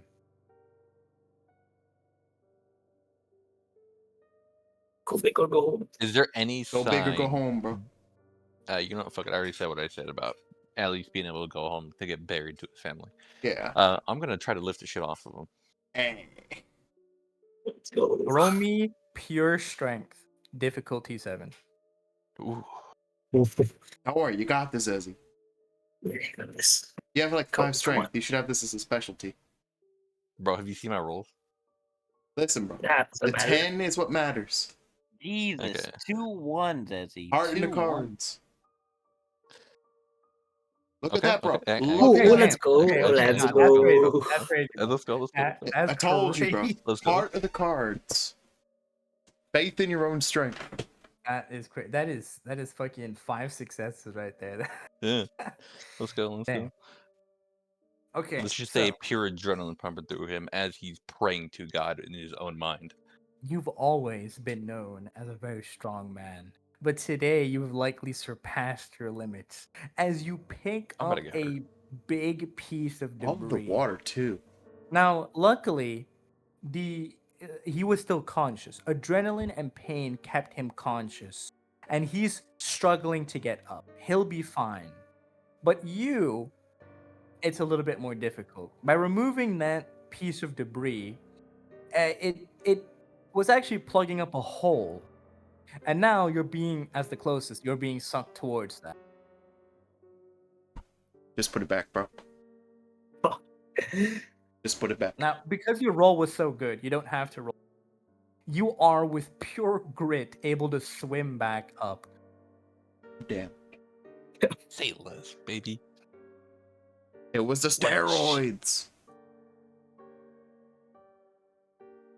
What do you make of this so. hectic evening? You get up, you're panting. You notice scratches, bruises on your knuckles. The other 2 guys you managed, they're breathing at the very least. You don't know how in shape they are, though. The other guy is also breathing heavily, panting, but he appears to be alive. You can't tell where the other 3 guys were up, or the guy that you're holding you by the with the rope. But at least now, that fatigue gets to you. What do you make of all this?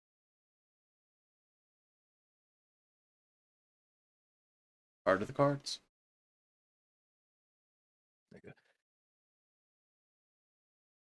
He lays there panting, tired beyond belief, as if he already wasn't tired before this event. He's just happy that he was at least able to save 3 of God's children. Even if it meant martyring his own to save just 2.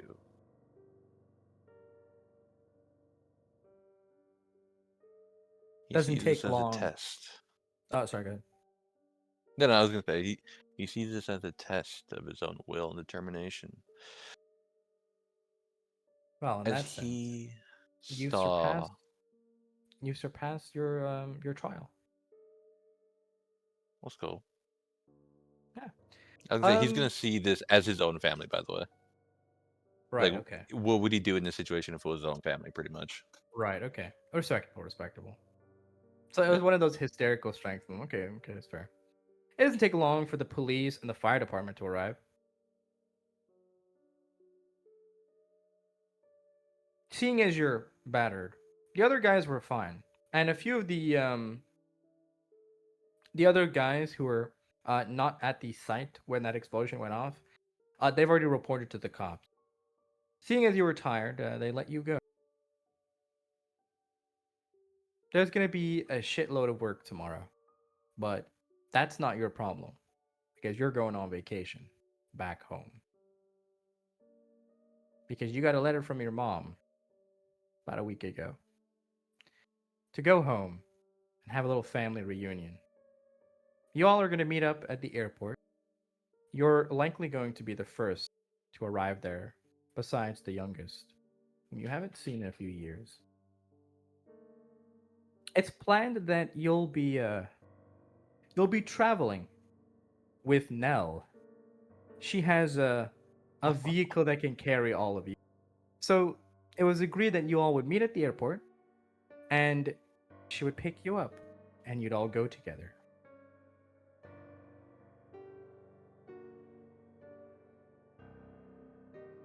That's gonna be a fun ass ride. It's gonna be an insane Coach. ride. Oh god. Finally. Let's go to you. Finally, eh? Bro was Yeah, I locked ain't in. gonna lie. I ain't gonna lie. I do apologize for taking so long at the very No, beginning you're because good. Bro was I panicking. fucking no. I fell asleep. So No. No way. I was no, bro. I No. ate No, something. I ate something. And I lockdown. fell asleep. No. Somebody's Yeah. trying to take the sleeping prince title away from me. Yeah. So in the beginning of my scene, Magic bro, I just was woke up. waking up. I was like, bro, what the I've never fuck? I was been like, oh asleep, my baby. god. And I already had some of the shit Huh. planned out in my head, but I'm just like, bro, yeah, I ain't gonna lie. That explains why you were Still quiet for a worked out. bit. Because I heard Mystic like getting a yeah. little bit worried. He's like, "Wait, are you still thinking sober?" You're like, yeah. But No, no, like- I got up. I got up to go like grab a piece of bread, and I'm like, this thing still hasn't said anything. Cut out. Yeah, it's like, No, like the end It of was so Science quiet. so part. yeah, Bruce pondering a lot. No, the end of fucking Mork's part and like the beginning of fucking like Ulti. I don't know what the fuck this nigga did, bro. By the way.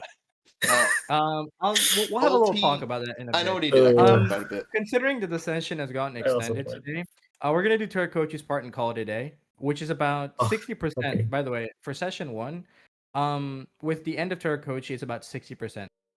So we only have 40% to do next session. Okay. Cool. Yeah. Oh, for so I'm intro? just gonna end with Turakochi. Otherwise, we're gonna get a really long. Yeah. Yeah. Nice. We'll end it with just running there, and then next session we'll just meet up, and we'll all get clapped up by some random vampire, probably. Yeah, Right. probably. Can't wait for Probably Kane to werewolf come dog. clap us up. Let's get started then. This is the last scene.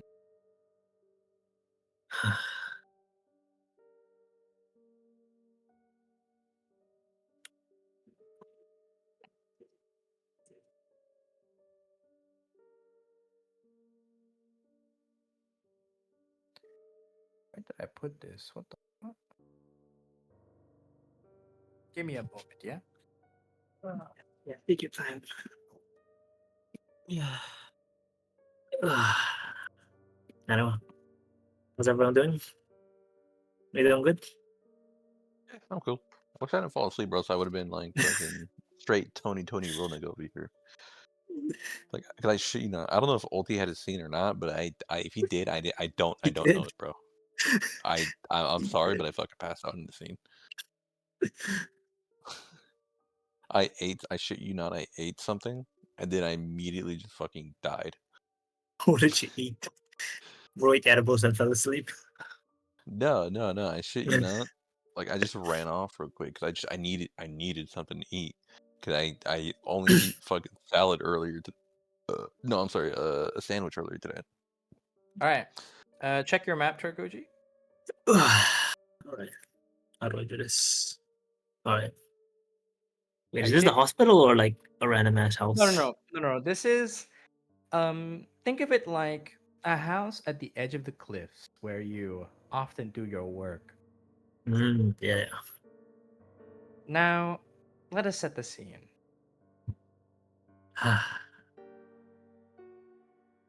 You've had a long day at work. There were many patients today. A few of them, unfortunately, slipped out of your hands. And, shall we say, tragically, passed to the other side. It wore you down, truly. You're not indifferent to the people you try to save. Though you pretend to be callous at times, it's because caring makes it difficult. It's hard to cut somebody open without knowing if they're going to live or die if you care about them. So you keep that professional distance.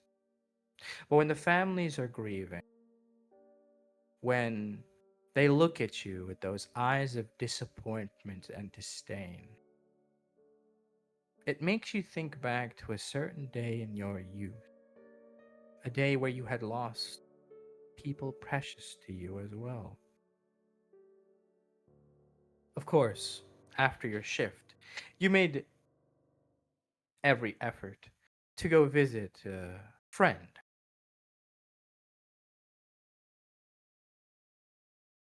Sleeping Beauty, they say. Patient in a coma. Sleeping Beauty. But to you, she's a little bit more than that. It's too raw to call it love. It's too harsh to refer to it as fervor. I think it's more accurate to describe it as obsession. That addiction has been causing you to spiral out of control. That feeling that only a doctor can feel, rather, I should say a surgeon. When you've cut a person open, when you are looking at their organ, feeling around with your scalpel, it's hard not to realize that their life is in the palm of your hand. It brings with it a form of control, a sensation of dominance. It's different than letting somebody submit, holding them at gunpoint, perhaps, if you were to compare. Because they are well and truly completely at your mercy.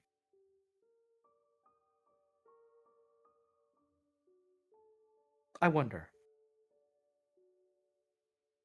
how does that make you feel?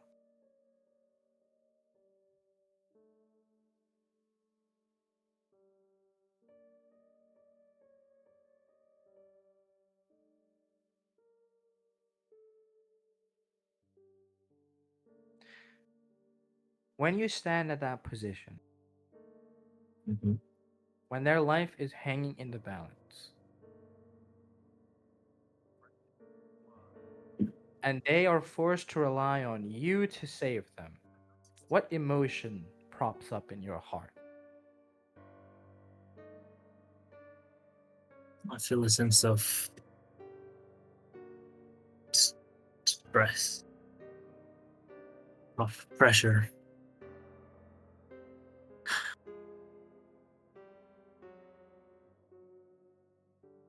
I I don't want to fail. I'm scared of failing again and again. That's why with each cut, I focus to my utmost potential.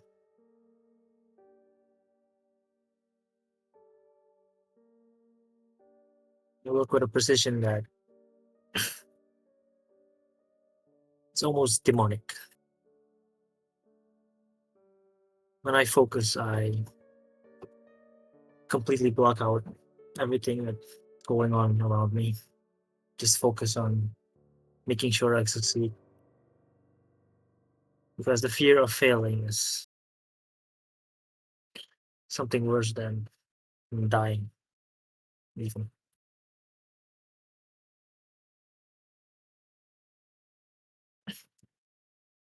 I see.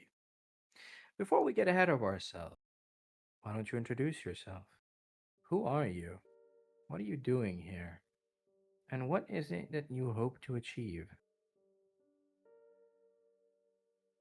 My name is Hugo Redgrave. Somewhat on the taller side, mid-20s. I have a lean from long nights on my feet. I wear round glasses that catch the light, and kind of heavy permanent dark circles that come from never really sleeping.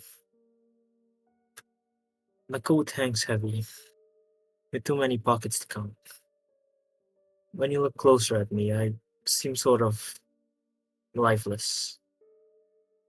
Some people whisper that I look more like the dead I work on than the living.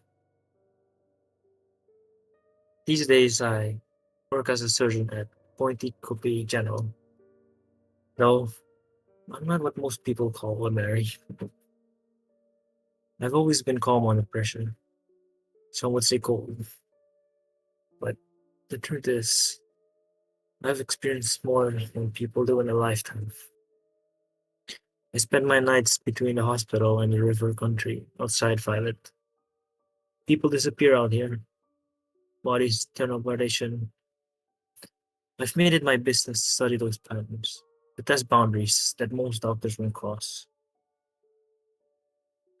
I don't scare easily. I don't stop when others would. And I don't believe that that has to be the end.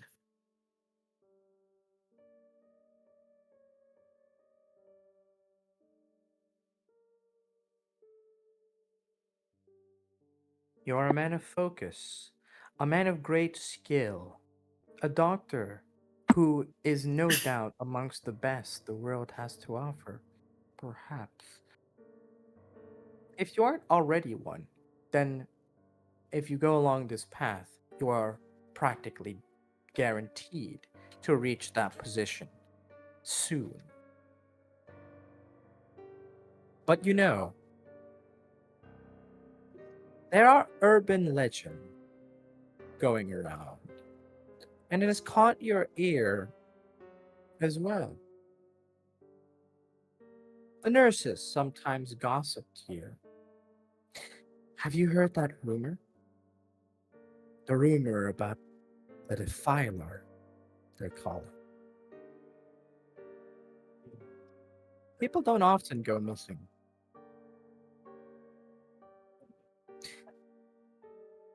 People go missing because nobody wants to find them.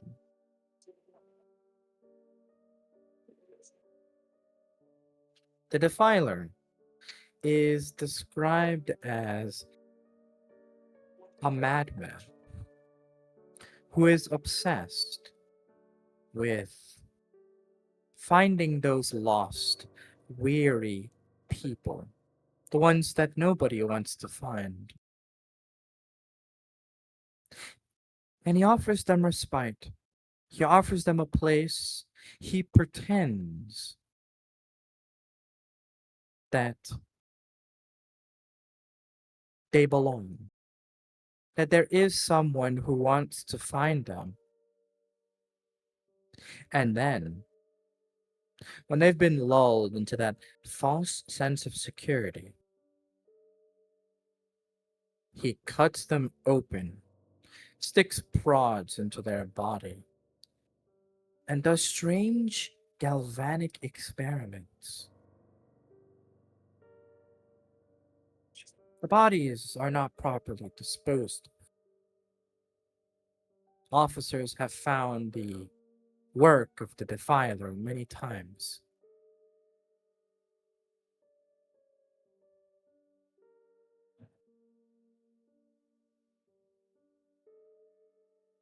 When the nurses see you coming along, they nervously stutter. Oh, Mr. Hugo, I didn't notice you were standing there. Is there something you need?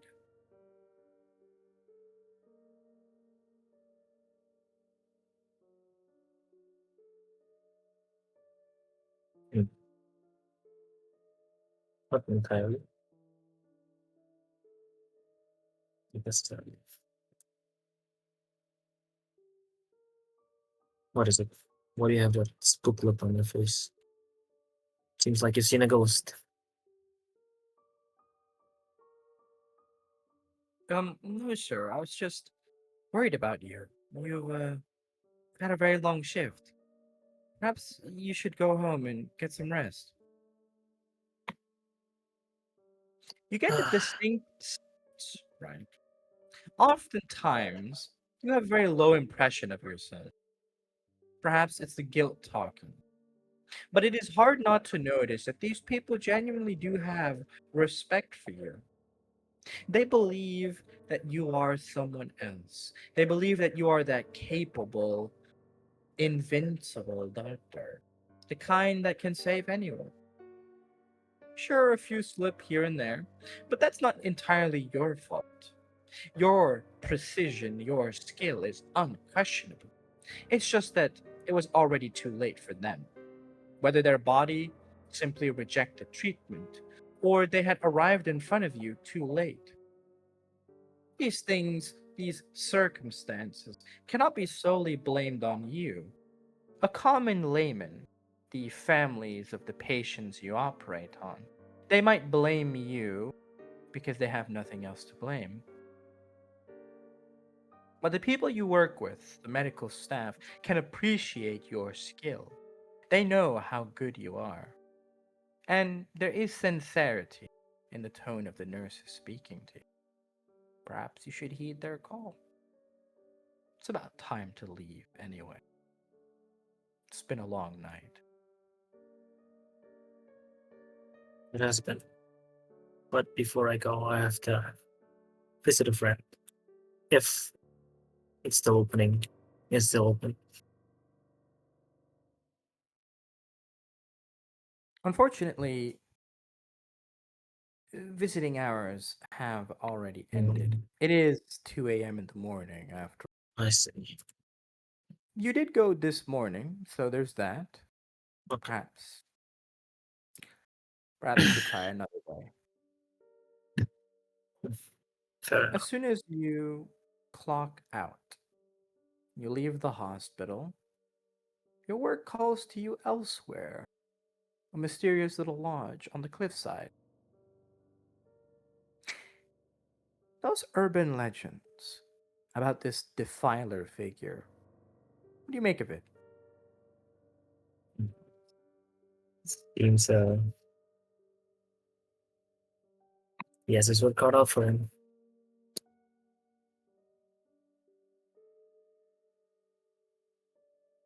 Uh, I would say hmm, wait, Mr. Out of character is the final. Yeah. I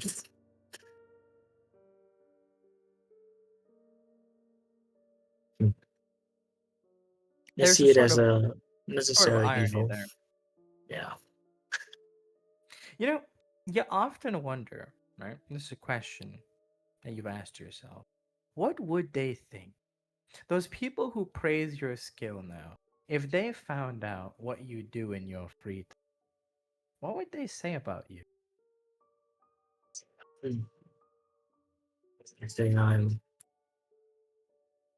focused, cold, and I work like a machine. And that I show no emotion on the operating table. I work and I work and I work. Almost inhuman. They look up to my skills, yet they dare not approach me.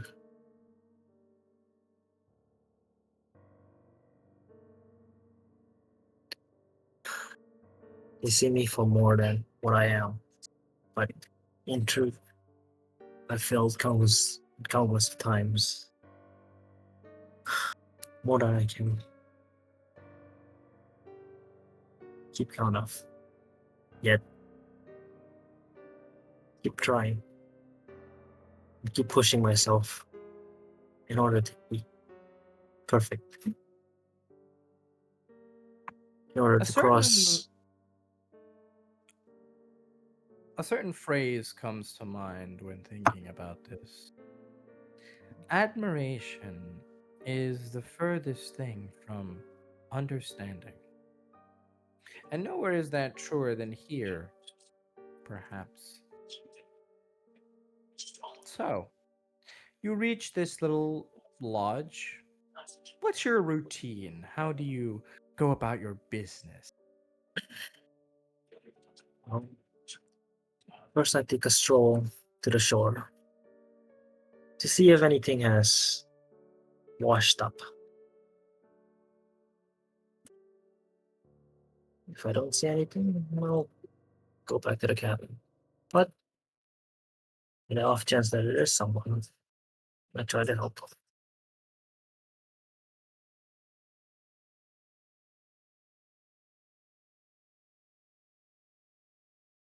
So, Mississippi River offers its banquets to you.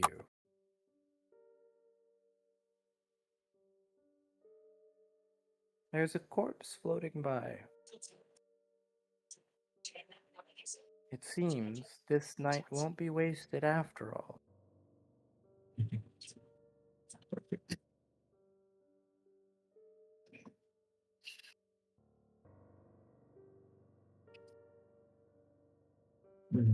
go check it out. What am I looking at?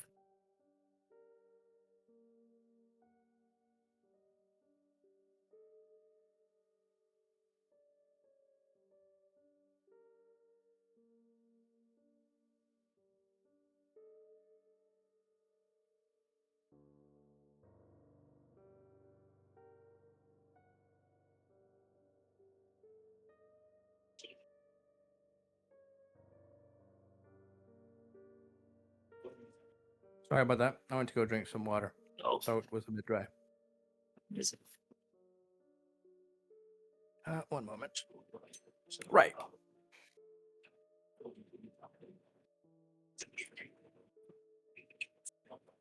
The corpse is fresh. It hasn't bloated yet. No.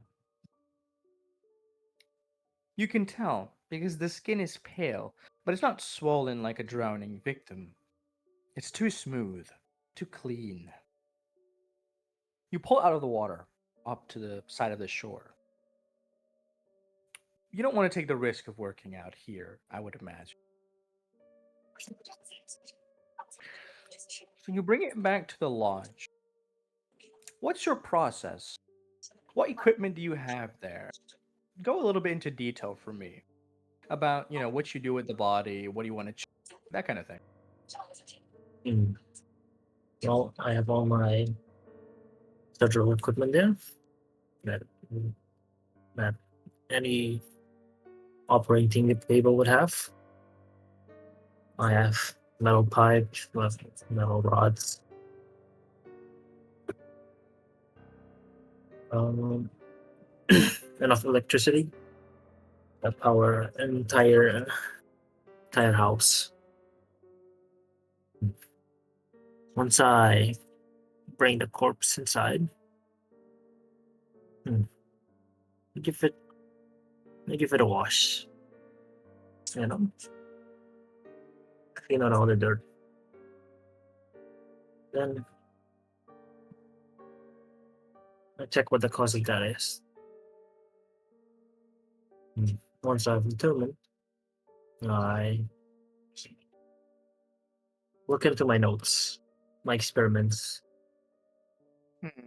There's a few details that stick out to you right away. No need to make it.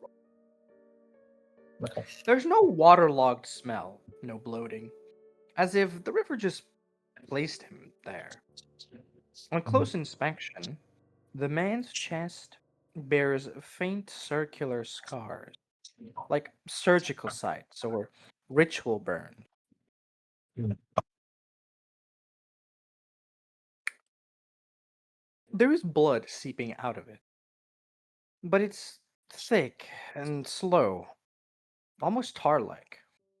Coagulation? But nothing you've ever seen before.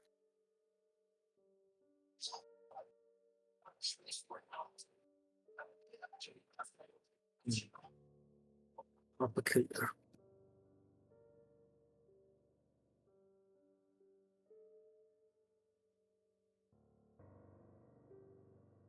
Hmm. Do I make this? It's difficult to tell what killed him. Perhaps an autopsy might give you more answers. Right. In case you wanna- perform autopsy. In case you want to do that, dexterity plus melee. Like, let's get to work. Let's see. Dex plus melee. 5d10. What's the difficulty?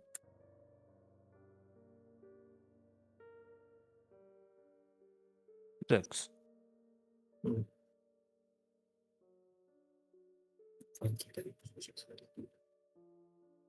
What's the whoa? Bro, what the fuck roll is it? Where was this shit, bro? Where was this shit? What the fuck? Nah, where was this shit, bro? What the fuck? Bro, what kind of faded Oh, character is this? That's 4 tens. That's some old bullshit, bro. That's some old bullshit, bro. Ed's over here crying about his one botch, and bro's over here living in success. Which thing did I succeed? Yes. What is Did I this? Not succeed? even Mystic gets this shit. No one. He's having yin levels of luck. He's having yin levels of luck right Yo, now. guys, Bro. I think I'm at I quit. succeed. No, I quit. Bro, I quit the campaign, bro. This is too much. The craziest part is No. this is his specialty. No. So he has a perfect 5 botch, or not botch, a fucking perfect 5 critical. No, he just Well, wins. it's not perfect 5. So he Bro's would have him. had 8. He has 7 successes, bro. Or That's crazy, bro. That's He has funny. higher successes than his dice pool. what the fuck is this? Let's go. Yo. Just let the divine light shine on this man as he's operating, bro. Like, I don't know, bro. Wow. Yeah, this is It's okay. divine. Hey, roll me a 1d10 real quick. Oh, Roulette wheel, baby. Bro's gonna get another 10. And bro's gonna have to make let heaven me get a itself one. Let me get a one. a it's a 6. six. Okay, 6 is fair. That's a success. All right. This guy is the chosen one, bro. We can't deny it anymore. I quit. Let's go. We're about to have the first person unlock their power, bro. That's crazy. We do that's actually bullshit. win. That is crazy, bro. What? Do I awaken like a third eye or something? What Oh the my fuck What's going happened? on? Bro, look at his rolls. Look at his rolls. I know, that's why I'm saying what the fuck happened. Oh, book. Bro woke Let's up and said, go. nah, I'd win. Wait. I mean, You gotta give me We're some cooked. bonus mistake. You gotta give me some. We're cooked, bro. Let me know the exact cost of that. I need everything. heck, I only got like 2 10s and this guy got 4. Imagine. Yeah, Hey, I You don't want to have- hear nothing from you, Ezzy. You have exceeded the limits of your dice pool by 2. So So what what are that the essentially chances? means, a 10 counts as 2 successes. And because it's your specialty, the difficulty usually gets reduced. But in this case, it really doesn't fucking matter. I forgot it was your specialty. Make sure you remind me about. Yeah. It's a shame that soldiers goes out. Or else I would have bought a lottery. Okay, so I'm gonna explain to you what happens. Yes.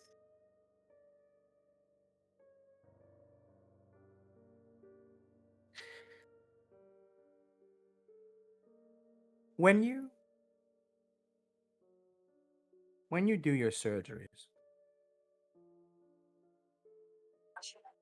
there is a sense of patience, a sense of precision. The way the flesh moves is perfectly in tandem with your will. If I were to give an example, right? When you look at a piece of wood, If you cut against the grain of the wood, it's very hard to chop. But if you go with the grain, it chops very easily. In the same sense, you have always been able to feel that resistance when cutting. You've always been able to go through it. And even though you have a scalpel, which is sharp, the way you move that scalpel, the way you make such precise cuts, I would wager only the top modern machines in that era could match you in terms of surgical precision. Such perfect cuts. It's like sculpting. Your mother used to do sculpting work. In fact, she used to make these clay pots. And in a sort of similar way, when you're cutting away, it feels like cutting away at the clay to make an artwork. Whenever people see that skill, they are amazed at you, at that level of control. There isn't even a single twitch in your hand, precise and without any tremors. And it doesn't just last for a moment. No, no, no, no, no. That precision lasts for hours, the entire surgery, where a doctor would be replaced after 6 hours, taking a break for a surgery that could last 12 to 13 hours. You are able to do the entire surgery without taking rest because your stamina, because your will is so strong that you power through. So not only are you precise, you're also long lasting.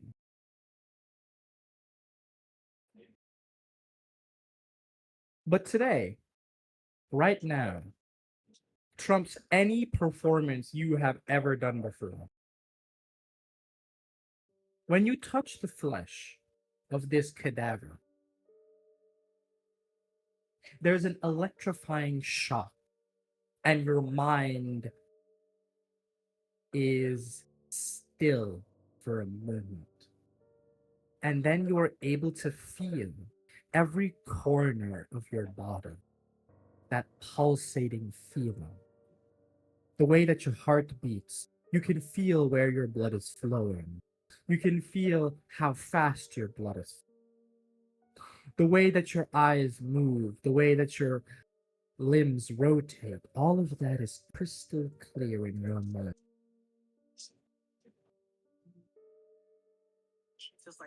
There is an instinctual feeling. Just like how an athlete needs not think about how they run, you don't need to think about it. The very moment, logic, mute. Logic.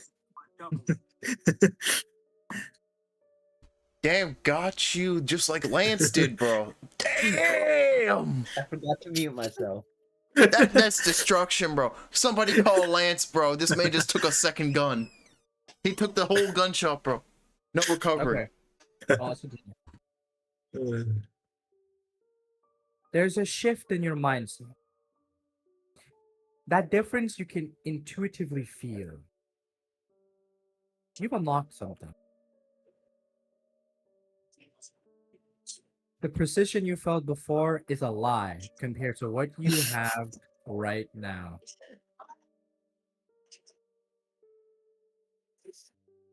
But you don't dwell on this because you're distracted by something else. You're in the middle of your work. Now, as you cut open this man, it's strange. The places where you cut, the bone is brittle. It glides off. It's not natural. It doesn't make sense.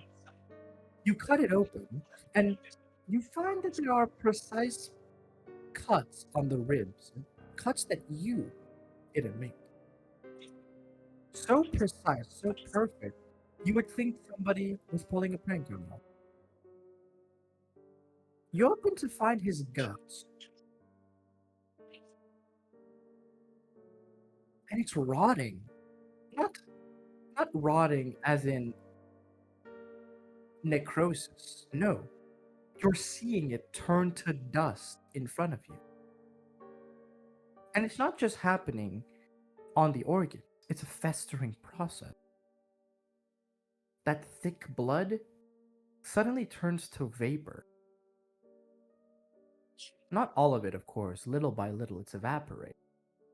And when it does, the area where it evaporates starts aging. Rapidly, too. It's like watching a cadaver rot at 24 or maybe even 20 speed.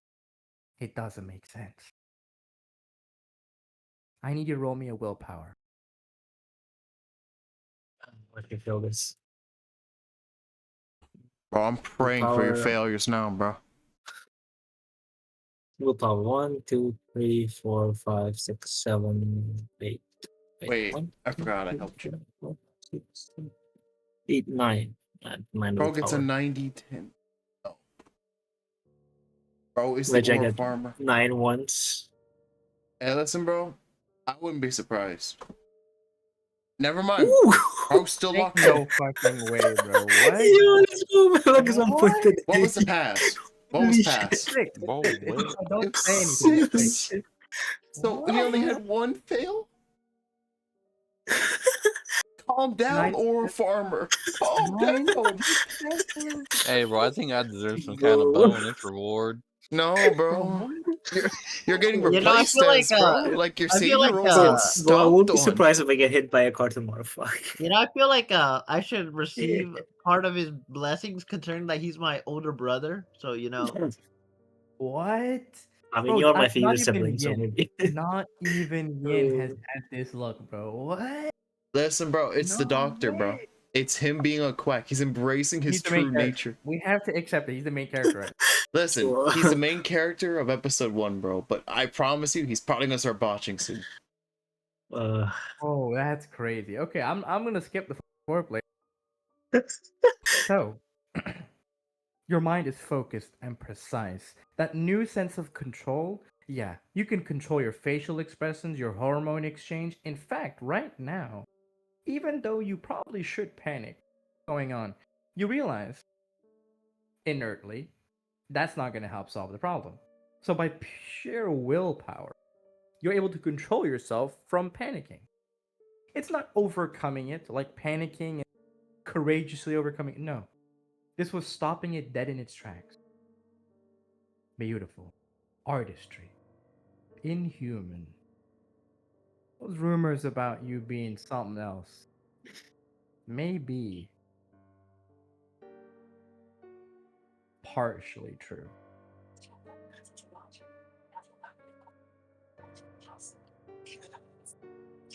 This corpse has been tampered with.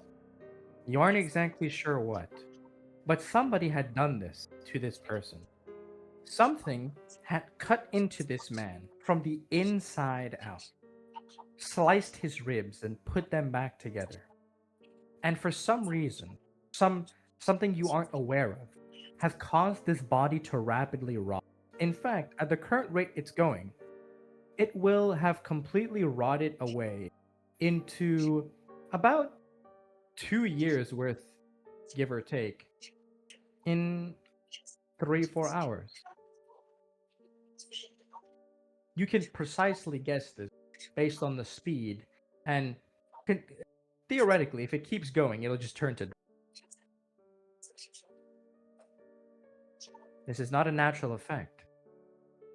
You feel ecstasy. Your addiction is rising up. You've discovered a key clue of the other side. This man, you don't know who he is, but you almost want to thank him. Because of him, you have found a clue to what you're looking for. That which lies beyond common.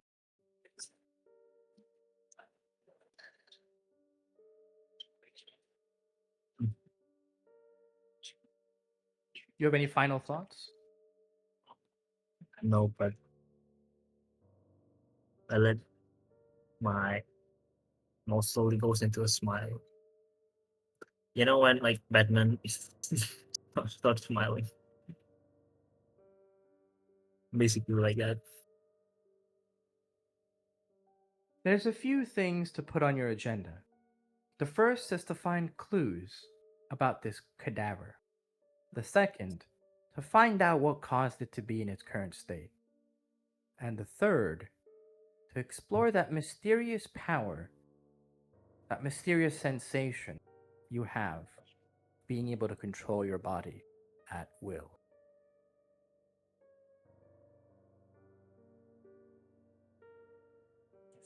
But that must all wait, unfortunately.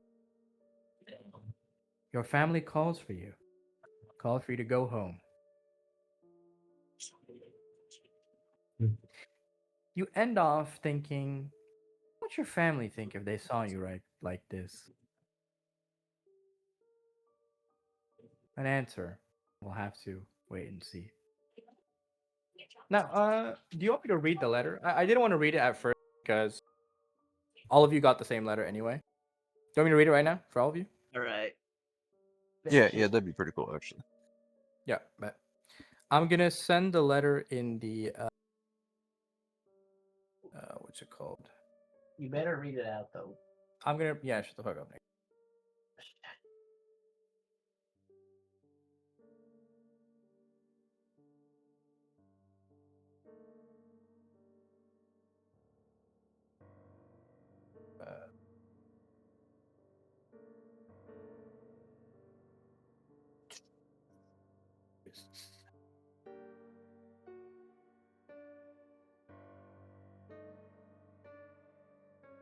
Okay, there we go.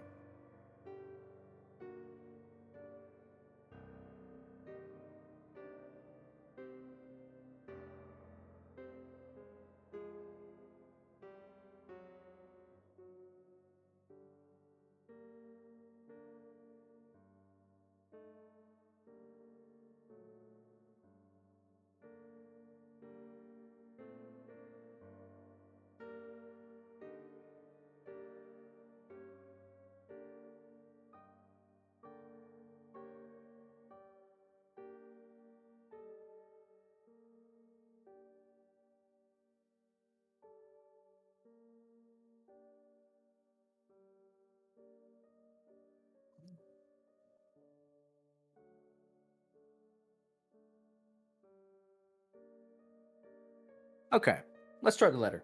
Okay. All of you ready? Uh-huh. Yeah, I'm here.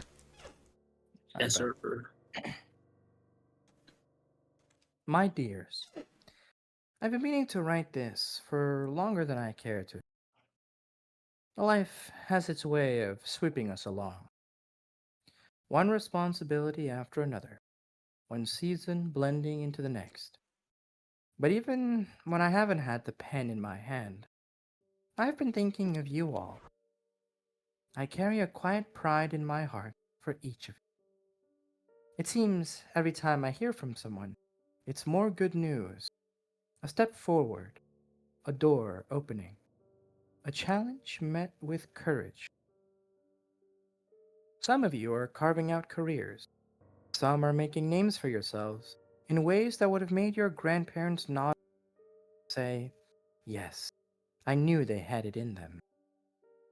Others are just finding their feet, but walking steady nonetheless. It makes me smile to think how far you've all come from those days of scraped knees, shared secrets, and staying out too late under the summer sky. Adulthood is a strange thing. No one tells you when it truly begins. There's no ceremony, no real warning. One day, you simply look up and realize you're carrying yourself differently, standing taller, making choices with a weight you didn't have before. And I see that in each of you now. You're not just the children I fussed over. You are capable young men and women taking on the world in your own. But while the world calls you forward, I think it's important that home calls you back, if only for a little while. The bonds we share don't weaken with distant. They only need tending now and again. So I would like us to gather. Not for any birthday, not for any holiday, but simply because it's time. Come home. Let's sit at the table together again. Let's tell the old stories that never seem to grow old, laugh until we can't breathe, and make a few new memories to carry us through the years ahead. Bring what you will. A dish, a bottle, a song, a story. What matters is not what's on the table, but who's sitting around it. I'll see to the rest. You know me. I'll have too much food, too many chairs, and the porch light burning until the last of you arrive. Home has missed you, and so have I. With all my love, Rachel Redgrave.